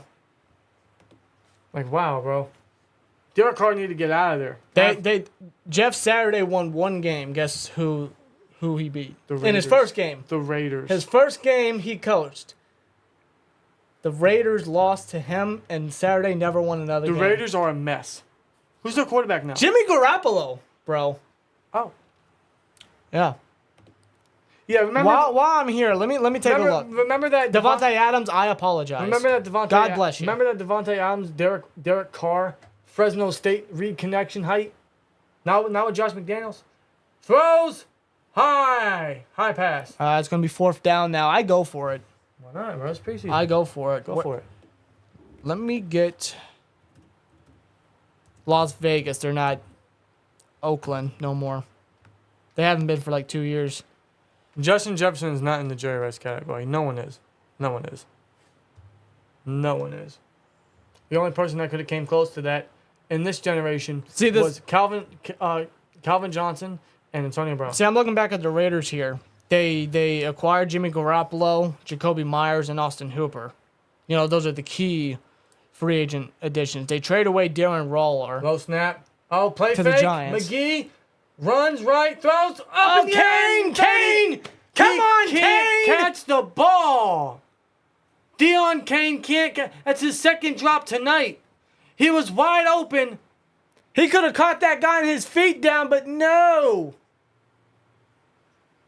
He's not making a roster. By God, Kane! He's not making a roster. Wow, that's a shame. That's a shame. I'm from Fresno, California, so I'm hyped this season with Jake Haener as backup. I like him coming out of Fresno, man. He gives me like a Taylor Heineke vibe. He does honestly. a lot. How's he looking for you guys? Because that's kind of what that's the vibe I get with him. And I think Derek Carr is gonna take him under his wing, honestly. Yeah. Well, the Raiders, I mean, they got Jimmy Garoppolo. The running back situation's kind of iffy with Josh Jacobs. You know that. Yeah, I know. I don't know what the situation is with them because Jacobs broke out last year big time. They might get Caleb Williams. I don't know. They're gonna suck. That's all I know. I ain't putting no money on the Raiders. Obviously, Devontae Adams, Hunter Renfrow, Jacoby Myers, like I said, they added. The pick that they obtained with the Giants when they traded away Darren Waller, they selected Trey Tucker with that. They did get Michael Mayer out of the draft. That's a great in pick. the second round. That's a great pick. You know, their offensive line just iffy, very iffy. My God, nobody really notable outside of Colton Miller. Let's be real here. No. From what I'm seeing. Hey, Jesse, how you doing, bro? Jesse! How's your night going, man? He says, Watt and Minka playing Saturday. He asked that. I believe so. I think they're in line to play, Tomlin said anyone that's healthy is playing. I know he said that last week, and we sat our defensive starters, but I think they're playing this week. In fact, I kind of hope they do, not for too long. I do what I do with them what we did with Pickett and them last week. 1, maybe 2 drives, and that's it. But what I want to see is I want to see our entire first-team defense work against Josh Allen and them. Yeah. I want to see how – I kind of just want to peek at what our defense could be against top talent. Just a peek. It's going to leave me hungry for more, but just give me a peek. So to answer your question, I think they're playing. I want to play them long, though. You didn't play Kenny and them long last week, so if they're going to play their first bit of action, don't play them too long. Can't risk anything, bro. You guys ever thought how weird it would be if we had cheerleaders? I love how Steelers are original and don't bother with that extra bullshit. I swear I draw that one. Well, I don't know. How many outdoor stadiums have cheerleaders? I know most of the indoor teams does do. Denver has cheerleaders, I right? think they do. And they get cold. Oh, and But all right. I believe back in the I want to say the 50s or the 60s, I think the Steelers did try Kellen out. Mond goes deep. and out of bounds. I think they did try out cheerleaders, but it didn't last long. No, it was what did they call them? I can't remember. Well, because I read Dan Rooney's book, or at least half of it. Someone in the chat He might know mentioned it. something. Someone in the chat might know it. Wasn't it what was it? It was I gotta search it up. I can't remember. What was it? It was the what was their name? The Steelerettes. Yes, Yeah, the Steelerettes. That's what it was. Yeah. That was their name, the Steelerettes. It would be weird. I'm not gonna lie. It would be weird. I never thought it was a need. Nah. It's never gonna happen. I mean, if it ever happens, I'm not gonna bat an eye for obvious reasons. But nah, it would have been weird though. But it was also one of those things where I never really thought about it. No. No, not at all. He's doing okay in OTA. Still need more experience. Yeah, that figures with Hayner. The Cardinals have 2 first-round picks. They are getting Brock Bowers and Marvin Harrison Jr. That would be filthy. Filthy. Filthy. That's right. I think they do. Holy crap. Oh, almost sacked. Kellen Mond breaks away, evading pressure. Still evading pressure. He'll run it. First down. Okay, that was a good play by Mond. On 3rd and 4. There you go. Yeah, a lot of danger around him. I mean, you're talking arguably 2 of the best individually wide receiver, tight end prospects to come into the draft in years to the same team. Yeah. I mean, I don't trust the Cardinals, but yeah, I'd be filthy. Even then, Kyler Murray wouldn't do shit. Swear jar. Kyler Murray is the man. You're talking overrated. You're talking overpaid. You're talking undeserving. Why the heck did they give Kyler Murray all that money? What did he do? What did he do? What does he want for them? Why is he deserving of that money? He's not. In a way, I feel the same about Justin Herbert. Justin Herbert's a far better quarterback, okay? He's going to be one of the best in the league if he's not already, right? His stats show for it. But at the same time, I know it's the Chargers, but what does he want for him? Mm-hmm. You know? He's kept them in relevance. He's kept them in playoff contention. You could blame coaching for all the choking jobs, but, you know. And Arizona's going to be Wrecked. Well, the receivers, I mean, Wrecked. Marquise Brown. How would you guys feel about a James Like- Conner reunion? I want to ask that in the chat. How would you guys feel about a James Conner reunion? Not this year, but Yo, next James year. Conner's literally the only running back they got. Yeah. Outside of that is like Corey Clement or He's still playing? Tyson Williams. Yes. How- They got 5 quarterbacks right now. 5. Both y'all picked Green for y'all's fantasy team. No. In fact, we haven't even done ours yet. No, not yet. I think we're only going to do, I know, I might do only 1, maybe 2 this year. Well, I'm doing so. I'm already in one. We're doing 1 with the Discord, so. I think that's scheduled for next Saturday. Yeah, Okay. next Saturday. Next Saturday night. So we haven't done our fantasy drafts yet. And Wait until the end of preseason. You know, make sure, the guys that we get are pretty healthy. I know the cuts are the Tuesday after that, but still. How scary is Eagles defense going to be this season? It's going to be definitely top 10, maybe top 5. They had 70 sacks last year. They still got Brandon Graham. They still got Hassan Reddick. They just added Jalen Carter. Jordan Davis is going to be involved in that. I mean, they got Fletcher Cox still. I know they lost Hargrave. But again, they filled that immediately with Carter. I mean, they lost a lot, but in seconds, they filled those holes. That ship was flooding. It was about to sink. Then they closed it. Fletcher Cox, Jordan Davis, Jalen Carter, they're set for their future. Yeah. Wow. Well, some more on rookie deals, too. They got Reddick for years. Graham can still play. Cox is that veteran piece. Eagles know what they're doing, man. Eagles know what they're doing. Cheerleaders or the Spirit Squad? The cheerleaders. Who wants male cheerleaders? Why would I want Dolph Ziggler as a cheerleader? Why would I do that? His name is Nikki. Whatever, bro. Oh, not the Spirit Squad.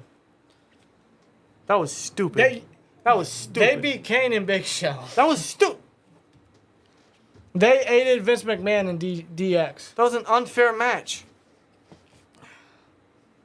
I'm glad I was still young to remember that. Yeah, dude. Hargrave went to the Niners. That's not even freaking. That's not fucking fair. I'll swear jar it. Screw it. That's not We fair. gotta go up against him week 1. I know. He returns home. What I wish was still his home, but it's not. Hate that we let him walk too. I love we got Benton, but ooh. Another player hurt for Philly? Yeah. Really? Too many injuries tonight. I don't like that. I don't like that. Hope that doesn't set the tone for this preseason.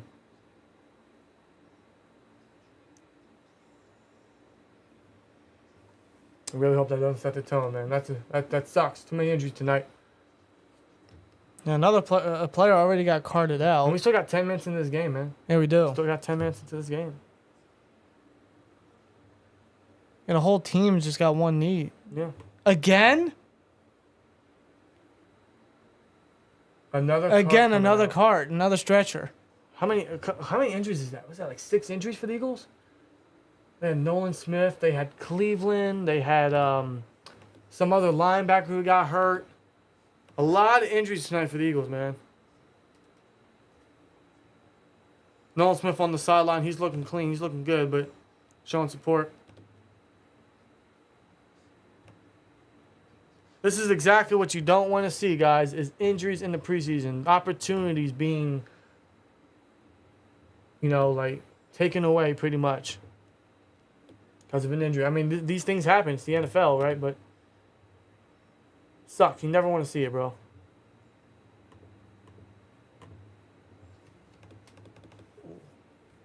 That's a computer. It does that. OBS studio. Disconnected. Now it's reconnected. What the hell happened? Stream didn't lag, did it? No, I don't know if it did or not. We good? We live? Yeah, we're good. Must have shortly disconnected. What the Why? Was that OBS or the Wi-Fi? Wasn't Wi-Fi, because I can still access the internet. This isn't Xfinity internet, Bobby. Then what the hell? Jesus Christ. We're back, aren't we? We're back. We should be back. Why did that happen? That should not be happening. Why did that happen? It's reconnected. We're in the green. Good. Stay there. In the color green, not Kendra green. All right, 9:36 left. Well, they gave it to Boston Scott.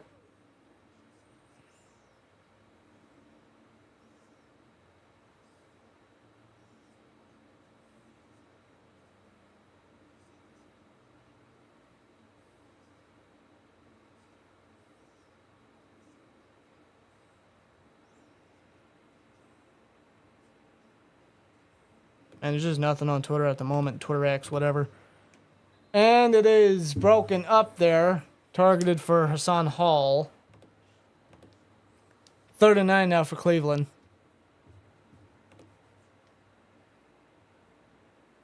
Damn, the stream is bored of the Browns game. Yeah, right? The stream said, I'm out. The stream is logged out.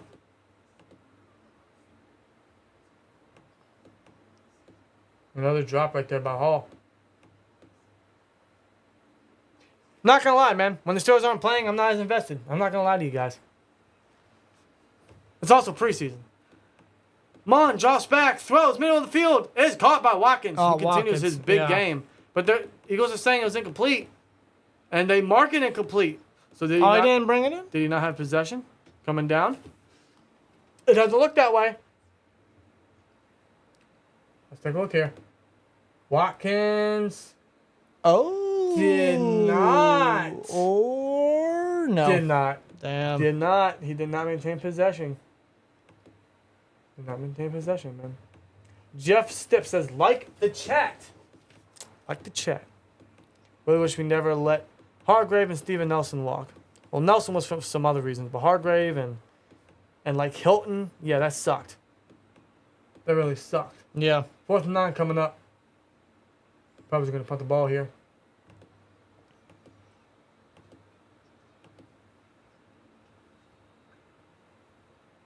Very slow game. That's Very slow game. This game is dragging, bro. It's 10:30 already. This game is dragging.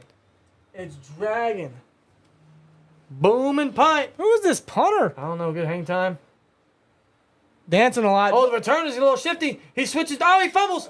You're lucky. You are lucky. I see what he tried to do. He tried to switch the ball into his other arm. That was number 30. That was Evans. who's number 30? I don't know if it's gonna tell me here. He fumbled, but it went out of bounds. He got lucky there. Justin Evans? Wait, that Justin Evans, the former safety, the former Buccaneer. Second That guy? round pick out of He's still 2017. playing. I know he was a return specialist. What the hell? He's still playing. Wow, bro. Wow. What the hell? Yeah, he had his moments with Tampa Bay, It's but unbelievable. damn, he was out of football for like 2 years I know. until the Saints gave him a shot. Wow, he's still playing, bro. Man, you hear Zach Banner got a tryout, a workout. Zach Banner? Yeah. No, I did not. Where? Oh, I wasn't throwing catch. Cropper number 86. That's Nagata.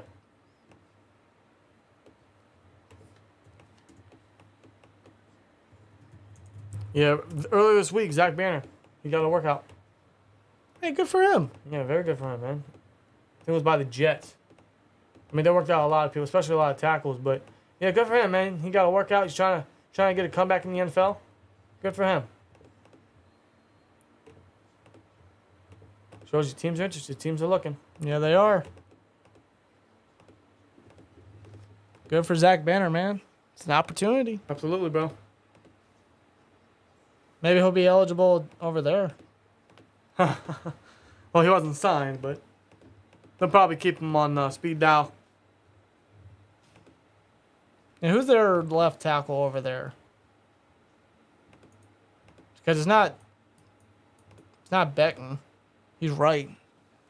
Play fake. McGee throws. Caught. Might be a first down by Nagata. Caught by Nada.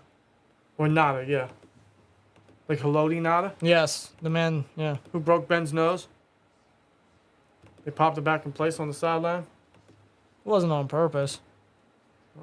It's the rivalry, man. Yeah, it was. So you can still play Nada football. was great. Nada was great. From a rivalry aspect, he was good. God, you break your nose, you're out for the game. They give it to the running back. He didn't and make it. He didn't make it. Those Brooks, he didn't make Brooks it. did not make it. What are they going to do here? 7 minutes left in the game. What are they going to do here? Kevin Patullo, passing game coordinator and assistant head coach. 7 minutes left in the game, guys. 7 minutes. 4th and 1, they'll go for it. Might as well. Oh, they're building the box. They run it. But gets he first. got up there. He got up there. Yeah, they stacked the box. I thought they was gonna have someone shoot the gap, but First down, Philly. then first down. Brandon says, I heard that the Brownies Stadium, or at the Brownies Stadium, they're going to sell Bud Light only. Really? That doesn't surprise me. Wasn't that the beverage with the locked, Yes. yeah, Yeah. Bud Light? They have a lot of history about I know it's endorsed by the NFL, but come on. Bud Light. There's so many other different better beers out there. McGee. Oh, wow, it's what caught. a play. Touchdown, Philly. All right, we got a game, folks. We have got a game. What a great play. Nice little play fake, almost a read option of some sort by McGee. Number 83, that would be Bradley Russell, a rookie, Wow. Good, making a play right good there. for him. Look at this. Undrafted out of Look at little Colorado. play fake here. Rolls out right. Wide open target. Beautiful, beautifully designed. Beautifully designed. Good for him. There you go, Let's go, Philly. McGee. Let's go, McGee. How about the kid from Stanford? How about that guy, huh? Number 10. They go for 2 here, obviously. Let's see if they can tie the game. We got a game, folks. Snap. He looks right, throws. Caught. Oh! 2-point conversion. Successful. Number 43. Not Darren Sproles. No. But that is a 2-point conversion. And just like that, we got a game. Tie game. 6:09 left. Johnny King with the catch, ladies and gentlemen. Great name. Great name. We got a game, folks. All right, now we can get a little invested here. We going to see my boy Josh Dobbs? Probably not. Why not? I don't know. He has good history. if the Browns knew what they were doing, he has good history of preseason I comebacks. don't know. It's something with Kellen Mond for them. I don't know. He sucks. Get rid of him, bro. Keep Dorian Thompson-Robinson and Josh Dobbs. What you should do. Could do that. That's what you should do, man. Eagles tie this game up. We got a little game here. 6 minutes, 9 seconds remaining. By the way, for those interested, new emotes are now available for STN members only, man. If you guys want to join the STN, it's only $1.99 a month. Get a lot of cool perks such as the emotes, exclusive early access to videos, which are going to be coming up more so now with the season approaching. The exclusive Discord invite link and giveaways happen very often, you guys. It's not an official perk. We can't put that because YouTube forbids it for some reason, but that's going to happen. We just did one last week for the Bucks game, so we're already looking to see which one we can do next for the STN members. So that's exclusive for that. But new emotes have been added for you guys, which include, and I'll put it in the chat, the swear jar, the blame Canada, and the King Khan. So if you guys want to get in on that, plus the ones we already have listed for last year. Kenny Pickett, George Pickens, the run the ball, touchdown, all that stuff, man. And there's a flag. There's a flag. Another flag.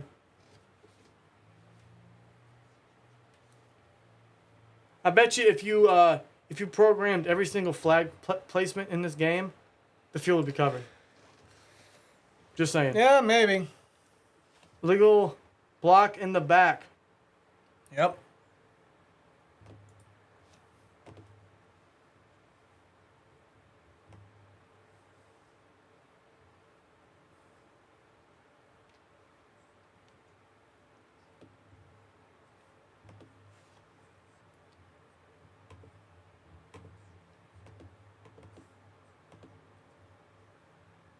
Who would you rather have on your team for the next 5 years? TJ Watt. TJ Watt. It was either TJ Watt or Nick Bosa. TJ. Nothing against Bosa. I just think TJ's better. And that's bias aside, truthfully. I just think TJ's better.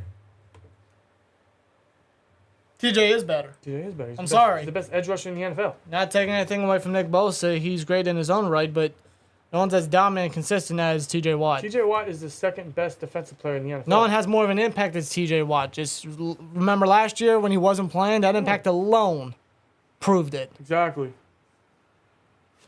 He's the second best defensive player in the NFL behind Aaron Donald. Because Aaron Donald's always going to be number one as long as he's in the league and playing at a high level. Felton with some motion. Snap, Mon throws. Caught Austin Watkins. Makes a man miss good move. and just goes down. He'll get 15 on the catch there. Watkins he's looking nice. We got Looking like a little Jarvis Landry out there. Oh, good cut. Good cut. Oh, he made Eli Ricks slip. Wow. He made Eli Ricks look stupid. very silly. Very silly. Under center, Kellen Mond. There's a snap. He tosses it to Felton. He's got some blockers. He'll get... He's making people miss, and he gets a gain of 7 Good there. game. He'll get 7, exactly.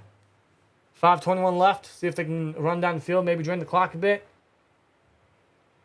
Miles Jack on the tackle. Number 47 of the Eagles, former Steeler last year. Yeah, there he is. It's weird to see his career. He dropped in the draft due to injury. He was like solid in the middle. Picked up by the Steelers last year. And just, I don't know, man. Veteran linebacker depth. Yeah, the age there and the starts, the experience. A lot of starting experience. Can't take that away. For that depth, yeah. Under center is Mon. Motion from Watkins. Snap. Play fake. Mon looks towards Watkins. He'll throw to Watkins. And Watkins he doesn't can't haul it in. Then again, you got Eli Ricks in tight coverage. Probably got his hand in there. Yeah, very good coverage. One of the better reps from Ricks tonight. 3rd and 3 coming up. That's a big play. Mon was kind of locking down Watkins, honestly. That's textbook right there from Ricks. Yeah, see, just Very got, textbook. yep, boom. Very good coverage. Very good play. 3rd and 3 now. Just get the first. Wait, why am I rooting for the Browns? Come on, Eagles. Oh, they run him with Felton, and he does get the first. He'll get 5, but that's enough for the first. Just about taken down by Kevon Wallace there. Dan, I won a lot on that Saints-Chiefs game. Saints was favored by 1 point. How much you bet, man? How much you bet? I'm debating if I should place a bet on this this Saturday's game. I should have last week. You do you, just do it wisely. I already placed 50 on the... On the Bills, I know. Yeah. Not the Bills this Saturday, but... This season. Yep. It's now 1st and 10. Shotgun snap. Play fake. Throws left. Caught. Anthony Schwartz on a little out route. 4 minutes to go in the game. He'll get maybe 6 there. On the catch and fall. $100. It's not bad. It's not bad. What were the odds on that game? Favored by 1. So what was the money line? If Saints were the favorite, so you placed 100, you probably won what? 80, 90 something? Under center, Mon. Snaps. Gives it to Felton. First down. There you go. Yeah, they're draining the clock. They're going downfield to getting conversions. How old are y'all? We literally just turned 24. Yeah, we're now 24 years of age. We literally just turned 24 a couple days ago. So, yeah, buddy, 24. Yeah, mid-20s. How about it?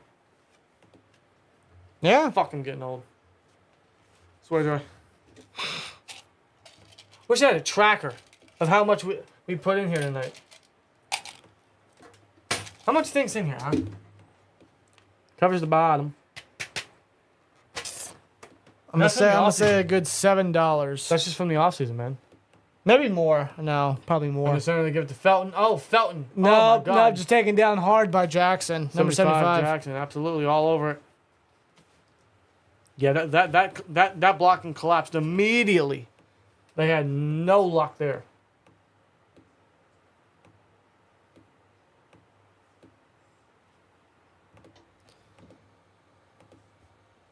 And timeout Eagles. Eagles call up timeout. Yes, they did. 2:35 left. It's 2nd and 12. Elephant, we appreciate it, man. Thank you.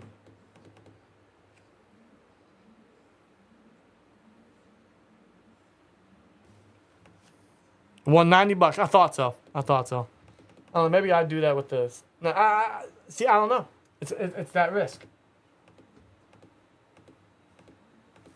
If I ain't gonna do 100 though. I ain't gonna do 100. Not yet. No, I should have done it last week. 2nd and 12. They go shotgun here. Mond takes a snap, drops back. Oh my God, number 60 got pushed. And that's good coverage by 33 on Watkins towards the middle of the field. That's incomplete. 3rd and 12 coming up. Yeah, their left tackle, number 60, got blown up immediately. Good coverage by Scott. Browns are in field goal range. So if they can't get the first down here, they could take the lead with a field goal. Let's see if Tanner McGee, who's having a good game, can take Eagles down the field. Browns 9-20 today. But the Eagles are 1-8. Oh, they run the blitz inside blitz. Running back wide open, but he goes nowhere. Look, tackled by Kevon. Kevon Wallace is all over it, coming down like a missile. He went for the kangaroo kick over there. They're going to take us to a 2-minute warning. The Browns barely get any gain on that play. Inside blitz from number 57. He just had to get rid of it. Felton can't shake off. Good play by Wallace. And it will be the 2-minute warning. It is 4th and 9. I would assume Cleveland kicks the field goal, but you never know. Yeah, Browns are going to kick the field goal here. And we'll see if... see what happens. Maybe they make it and the Eagles can drive down, man. But one thing for sure, we do have a game. May not be an exciting one, but it's going to come down to the wire. It's not terrible.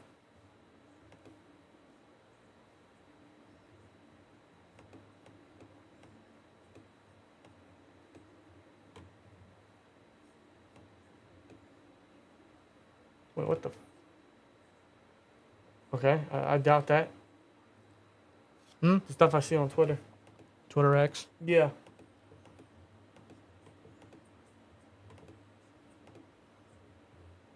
Wait, that's a... It's gotta be a fake account. That same Molly tweet you saw earlier, that's a fake account. Oh, it was? He played last week. Not home. Oh, well, maybe. Yeah, ready for my first game at home. That had to be a fake account. Had to be a fake account. Yeah, it is. Yeah, you're right.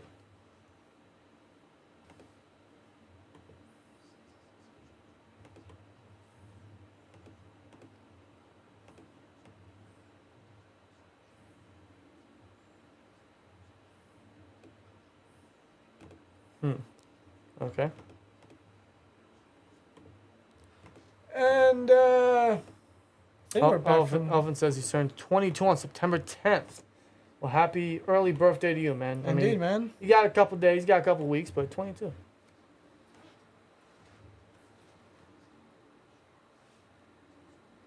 If there's any younger viewers, let me just say appreciate your youth. Enjoy it. I'm telling you right now, enjoy it. Telling you right now, man, everything catches up to you real quick. It's not cool. It's not fun. Yeah, no fucking kidding. Swear jar. Yeah, this game, bro, has already got you yawning. It's quarter 11. Will this game end by 11? Shit, better. You said... Yeah, swear jar. God damn it. You do it. You just sweared. Reminds me of that DX segment where they started cursing. It's not Twitter, it's X. And it's... No, it's not, Brandon. No, it's not. No. I refuse. I refuse. It's Twitter X. No, it's not. Okay, well, maybe. I can deal with that. That's what I'm calling it. Twitter X. Twitter X. Combine both. No one's not going to call it X. So it's Twitter, but I'm adjusting to it. Yeah. So Twitter X. That's what I'm calling it. That's a little And fancy. yes, it's Acrisure Stadium. No, it's not. Times Field. There is a little towel. I don't know if you can see it. Maybe you can. Right there. You can barely see it. The Here. table's hiding it. It literally says Heinz Field forever. Because it is. Yeah, it's like, yeah, right, boom. And when there's kids 15 years from now saying, what's Heinz Field? I will tell them what Heinz Field is. Yeah, back at the old Titantron, there used to be freaking ketchup bottles. Yeah, right? And it was a sad day when they took it the fuck down. Swear There's the jar. kick. Cade York misses it. No good. And they drafted him? There's a flag. There's a flag. Oh, I swear, if this flag saves them, I swear to Christ. There's a flag. There's a flag. He missed the potential game winner. What's Is the offside? flag? Could be. Typically, that's what it is. Or illegal formation. Illegal formation! On the defense.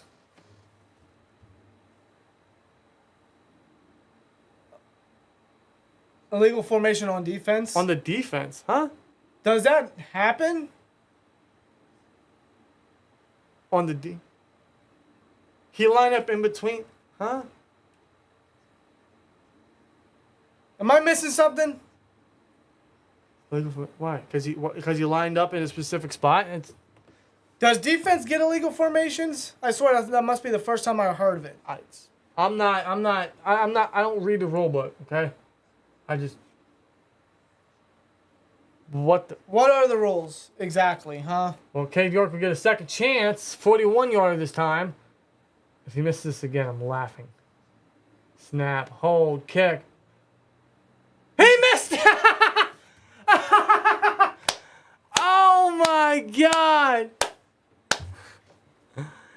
He missed it again. Dude. He had a second try. Dude. Wide right the first time. Dude. Wide left the second time. 4th round pick last year. He missed it. 4th rounder. Wide left. Oh, it just tickled the post. Last year tickled wasn't the even that plate. great for him either. 32 attempts and only 24 made. That's Ooh. 75%. Oh. Wow, I can't believe he missed that. Wow. All right, Eagles, come on. Come on, Eagles, come on. Come on. Are you serious? Brought me back some Josh Scobie flashbacks. Oh God! Don't. Who remembers the Cowboys kicker that missed everything last year? Brett Maher? Dude, there's a flag. It was hilarious watching him miss everything. Yeah, they iced him. Sheesh. That was lost hope. False hope. False hope. False hope. Shit. Holding on the offense. Too many flags, man. Too many flags. I sweared.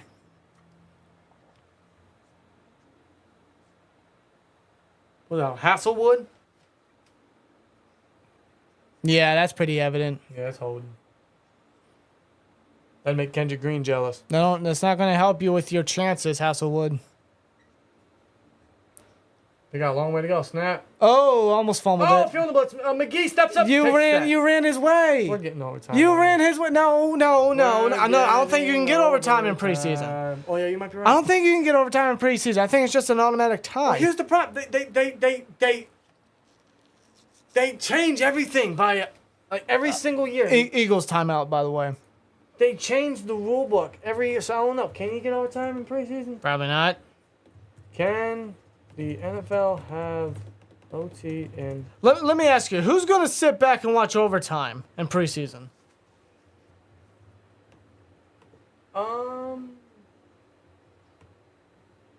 Owners approve eliminating overtime in preseason. Okay. Yeah, about to say. As of 2021, there's no overtime in preseason. Good. Thank God. And there's no point. 2nd and 22. Oh my God. They got a long way to go. Here they do. They're running a dime package here. McGee. Throws. Oh, good catch. He wasn't touched. He wasn't touched. He'll be 1 yard shy of the first down. That was on a 2nd and 22, folks. That is Johnny King, ladies and gentlemen. caught the 2-point conversion and now gets a 21-yard gain there. Clock still Johnny running. King, not Jimmy King. Johnny King. Jimmy King. Snap. Throws in the flat. Easy. There you first down. go. He didn't get out of bounds, though. He didn't get out of bounds. He was tackling in bounds. Clock still running.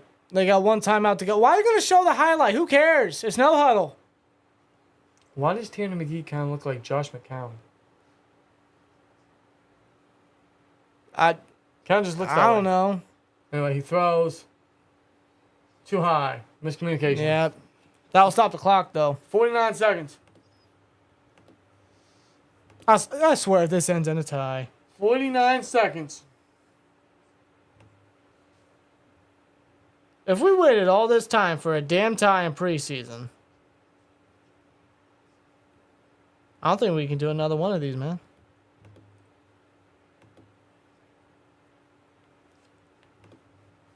Like, we're sitting here watching a game that's not our team, No. and it goes into a tie. Like, I don't Only know. the Browns, right? Only the Browns. They run a blitz, a heavy blitz. They get to him. He throws it. And Hasselwood, it's Hasselwood dropped it. hands, pal. I mean, he did have to turn his body around to catch it, but come on, it's in your hands, bro. The reason why he had to turn around because he felt the inside pressure. But he still hit him right where he needed to, bro. You catch that, you get close to the first. God gave you these for a reason. Dang, man. Come on. 3rd and 10, 45 seconds to go. What yard line are they at? Not even close. Not even at the 50. Not even at the 45 on their own side. Snap. 4-man rush. Oh, feeling the pressure. He's sacked. That is a sack. Clock's running. Wow. I think the Browns called a timeout.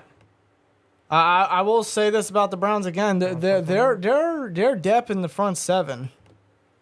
Like, they can cause pressure. I'll give them that. Absolutely. Why is this not?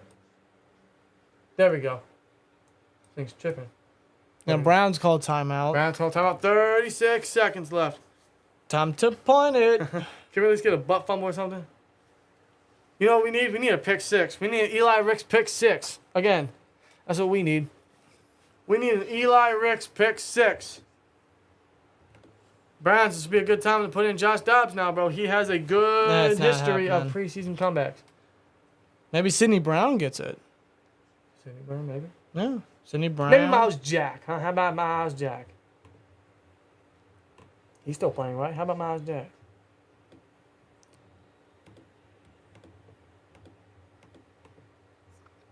Punt it. Kick it. Punt. And it's Fair catch called. Ooh, dude, that that's is risky. that is very risky. Felton grabbed it though, falling to the ground. 32 seconds left. The next preseason game for the Eagles will be next Thursday versus the Colts. We will not be watching that. We'll be watching our team. We'll be watching the Steelers at the Falcons. Yeah, Kenny Pickett versus Desmond Ridder for like a quarter, Yeah. I assume. Who are the Falcons even? That's a dead-gum good question. I ain't worried about the Falcons right now. Well, it's good to know your competition a little bit. Yep, that Dobbs walk-off touchdown against the Panthers is the greatest moment in Steelers history. Yeah, that's what I'm referring to. I still remember that. That was when we played the Panthers every final game of the preseason. You know what? We can see Taylor Heineke and Mitch Trubisky.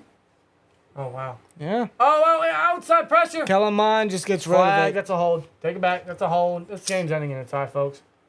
This game is ending in a damn tie. Swear to God. I think every single coin we put in here, we've already put back into that. Running out of quarters. Now, I know the Falcons are next week, but you know what former Steeler we're facing? From the Falcons? Yeah. Hold on, give me a minute. Give me a minute. Was he started for us? Hell yeah. Oh, all right. From the Falcons? Yeah, they signed him. This past offseason? Yes. We won them back. Come on. Bud Dupree. Correct. Bud Dupree. Man. Bud Dupree. Bud Dupree. Yeah, number 48.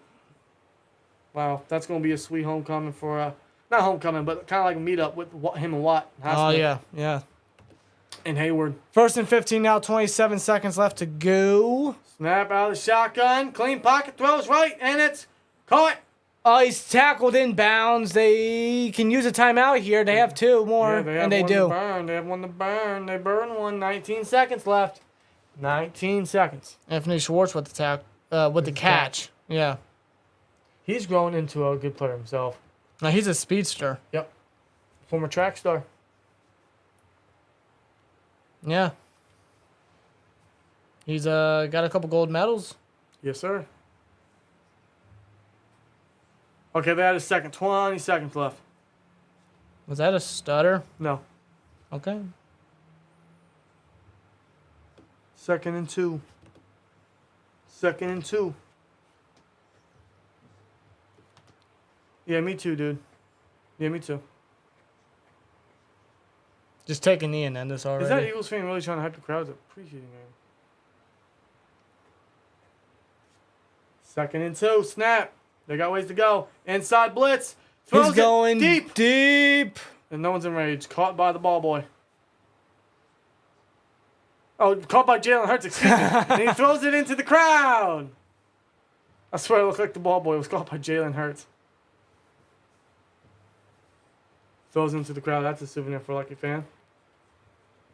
Super Bowl champion, runner-up MVP, $255 million contract. And a master's degree. from Oklahoma. Yeah, it's a hell of a year for him. A lot of success coming from the former Bama guy. What a story he's had, huh? It's just the right system. Philly was the perfect fit. 3rd and 2. 14 seconds. Snap. He goes empty. Inside blitz again, but he's clean. Throws it in the flat. He waited too long to throw that one. Why are you throwing the flat? They call it timeout. Hail Mary time. Hail Mary time. You used your last timeout. Hail Mary time. 8 seconds to go. Oh, she caught it. She caught it. Yes, souvenir for a lucky fan. Good for her. She'll cherish that one, probably. Good for her, yeah.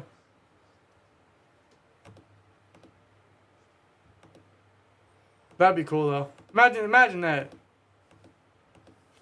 You catch a football in an NFL game thrown by Jalen Hurts, Yeah. and you get to keep it. Please kill the Falcons for me. We're going to try. Kenny's going to try. Nick Herbig's going to try. Benton's going to try. Joey Porter's going to try. Mason Rudolph's going to try. Tanner Morgan's going to try. No, he's not. Kendrick Green's absolutely going to not try. No, are you kidding me? They go shotgun here. You got to figure they're going to try a sideline shot. Or... Timeout. Philly's going to take their last timeout. Well, ladies and gentlemen, unless something wild happens, this game is ending in a tie. Don't jinx it. That's what I'm trying to do. Come on, we need a Minneapolis miracle. See, you mentioned, Kendrick Green's not going to try. Yeah, he's going to get pancaked by Carlos Davis. Former Steeler. Yeah, 7th round. Oh. Yeah. He's with the Falcons. Oh, wow. I liked him too. I just had to take a look. Just a sneak. 2023 Big Ben or Prime Landry Jones in a 2-minute drill? 2023 Big Ben? What prime Landry Jones? I have never taken What prime? He never led us back to a game winner.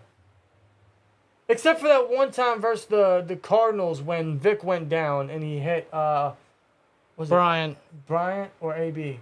No, it was the Raiders game. Oh, you're talking about the Raiders game, It was the Raiders game that same year where AB went 284 yards, no touchdowns. Yeah, that's the only time. That don't count, though. Get out of bounds now. Why did you? No, that's it. That's game. You got out of bounds? No. That's game.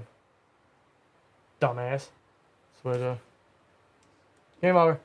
What's he doing? Just step out, you So idiot. when you dance too much, He bro. tried to. Whatever. Bro, they was gonna send that kick out. He was excited for it too. Look at this. What are you doing? As soon as he caught the ball, why don't you just go out? And whatever. Seriously. Well, Why am I complaining? He got it out of bounds, but it's a matter if he. No, he It didn't. doesn't matter. Who cares, bro? He didn't. Game over. He didn't. It's over. Yeah, that Browns game. Yeah, the overtime game. Yeah, that's how much I really remember. Again, with Kobe Hamilton. Oh, game's over. It's a tie. All right. You know what? I apologize for just crediting Landry Jones a little bit. That's my bad. But no, I'm taking Big Ben. Come on. Taking Big Ben. Yeah, game's Landry over. Jones sucked. This game sucked. The Browns sucked. This is a tie. It's a tie. We waited all this time for a tie in a preseason game. Tie. It wasn't even fun, bro. It wasn't even exciting. Only the Browns, right? Only the Browns, bro. Only the Browns. But we're going to call it a night. We appreciate every single last one of you that joined us tonight for this edition of the AFC North War Room for the Philadelphia Eagles hosting the Cleveland Browns in a boring matchup to open week 2 of the NFL preseason. And next time you'll see us, we will be live for the Steelers versus the Bills. The Steelers home opener this season for Steelers Nation, but their only home game for the preseason, and Joey Porter Jr.'s first NFL game. So that's going to be exciting. There's going to be a lot that we're looking forward to, and we'll all talk about that in the pregame when we go live at 6 o'clock p.m. Eastern Standard Time, Saturday night. So I hope to see all you guys, or the majority of you guys, for that game. It's going to be a fun watch. Can't wait to have you guys join us, and can't wait to see what this team can still bring to the table. See some consistency, see more of what we saw last week. That's what we're hoping. So you guys enjoy the rest of your night. Have a great Friday. It's Friday, folks. It's Friday. Well, not now, but it's going to be. It's almost Friday. We're there. We're at the end of the week. So get through one more day. Enjoy it. Have a great one. Have a safe one. And we'll see you again Saturday night when the Steelers host the Buffalo Bills. Here we go, Steelers. And as always, like, comment, subscribe, and we'll see you later. Peace! Man, that game sucked. I don't know about you, but wow, that game sucked. A tie, huh? A tie. Man, the Browns really suck, bro. Tell you what, man. But hey, that Austin Watkins guys, he's looking good. He was the highlight of the game for me. That was it. How about Tanner McGee, though?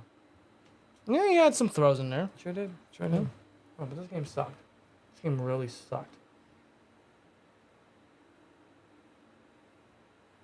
I can't bitch because you know what? I cried for no football for how many months, and I'm bitching about that game. You know what? I feel so entitled. Swear jar. And as for a tie, You're right. But let me ask you, man. If it wasn't for this, what would we be doing on a Thursday night? not watching a game that ends in a tie. Yeah, you're right. Shit.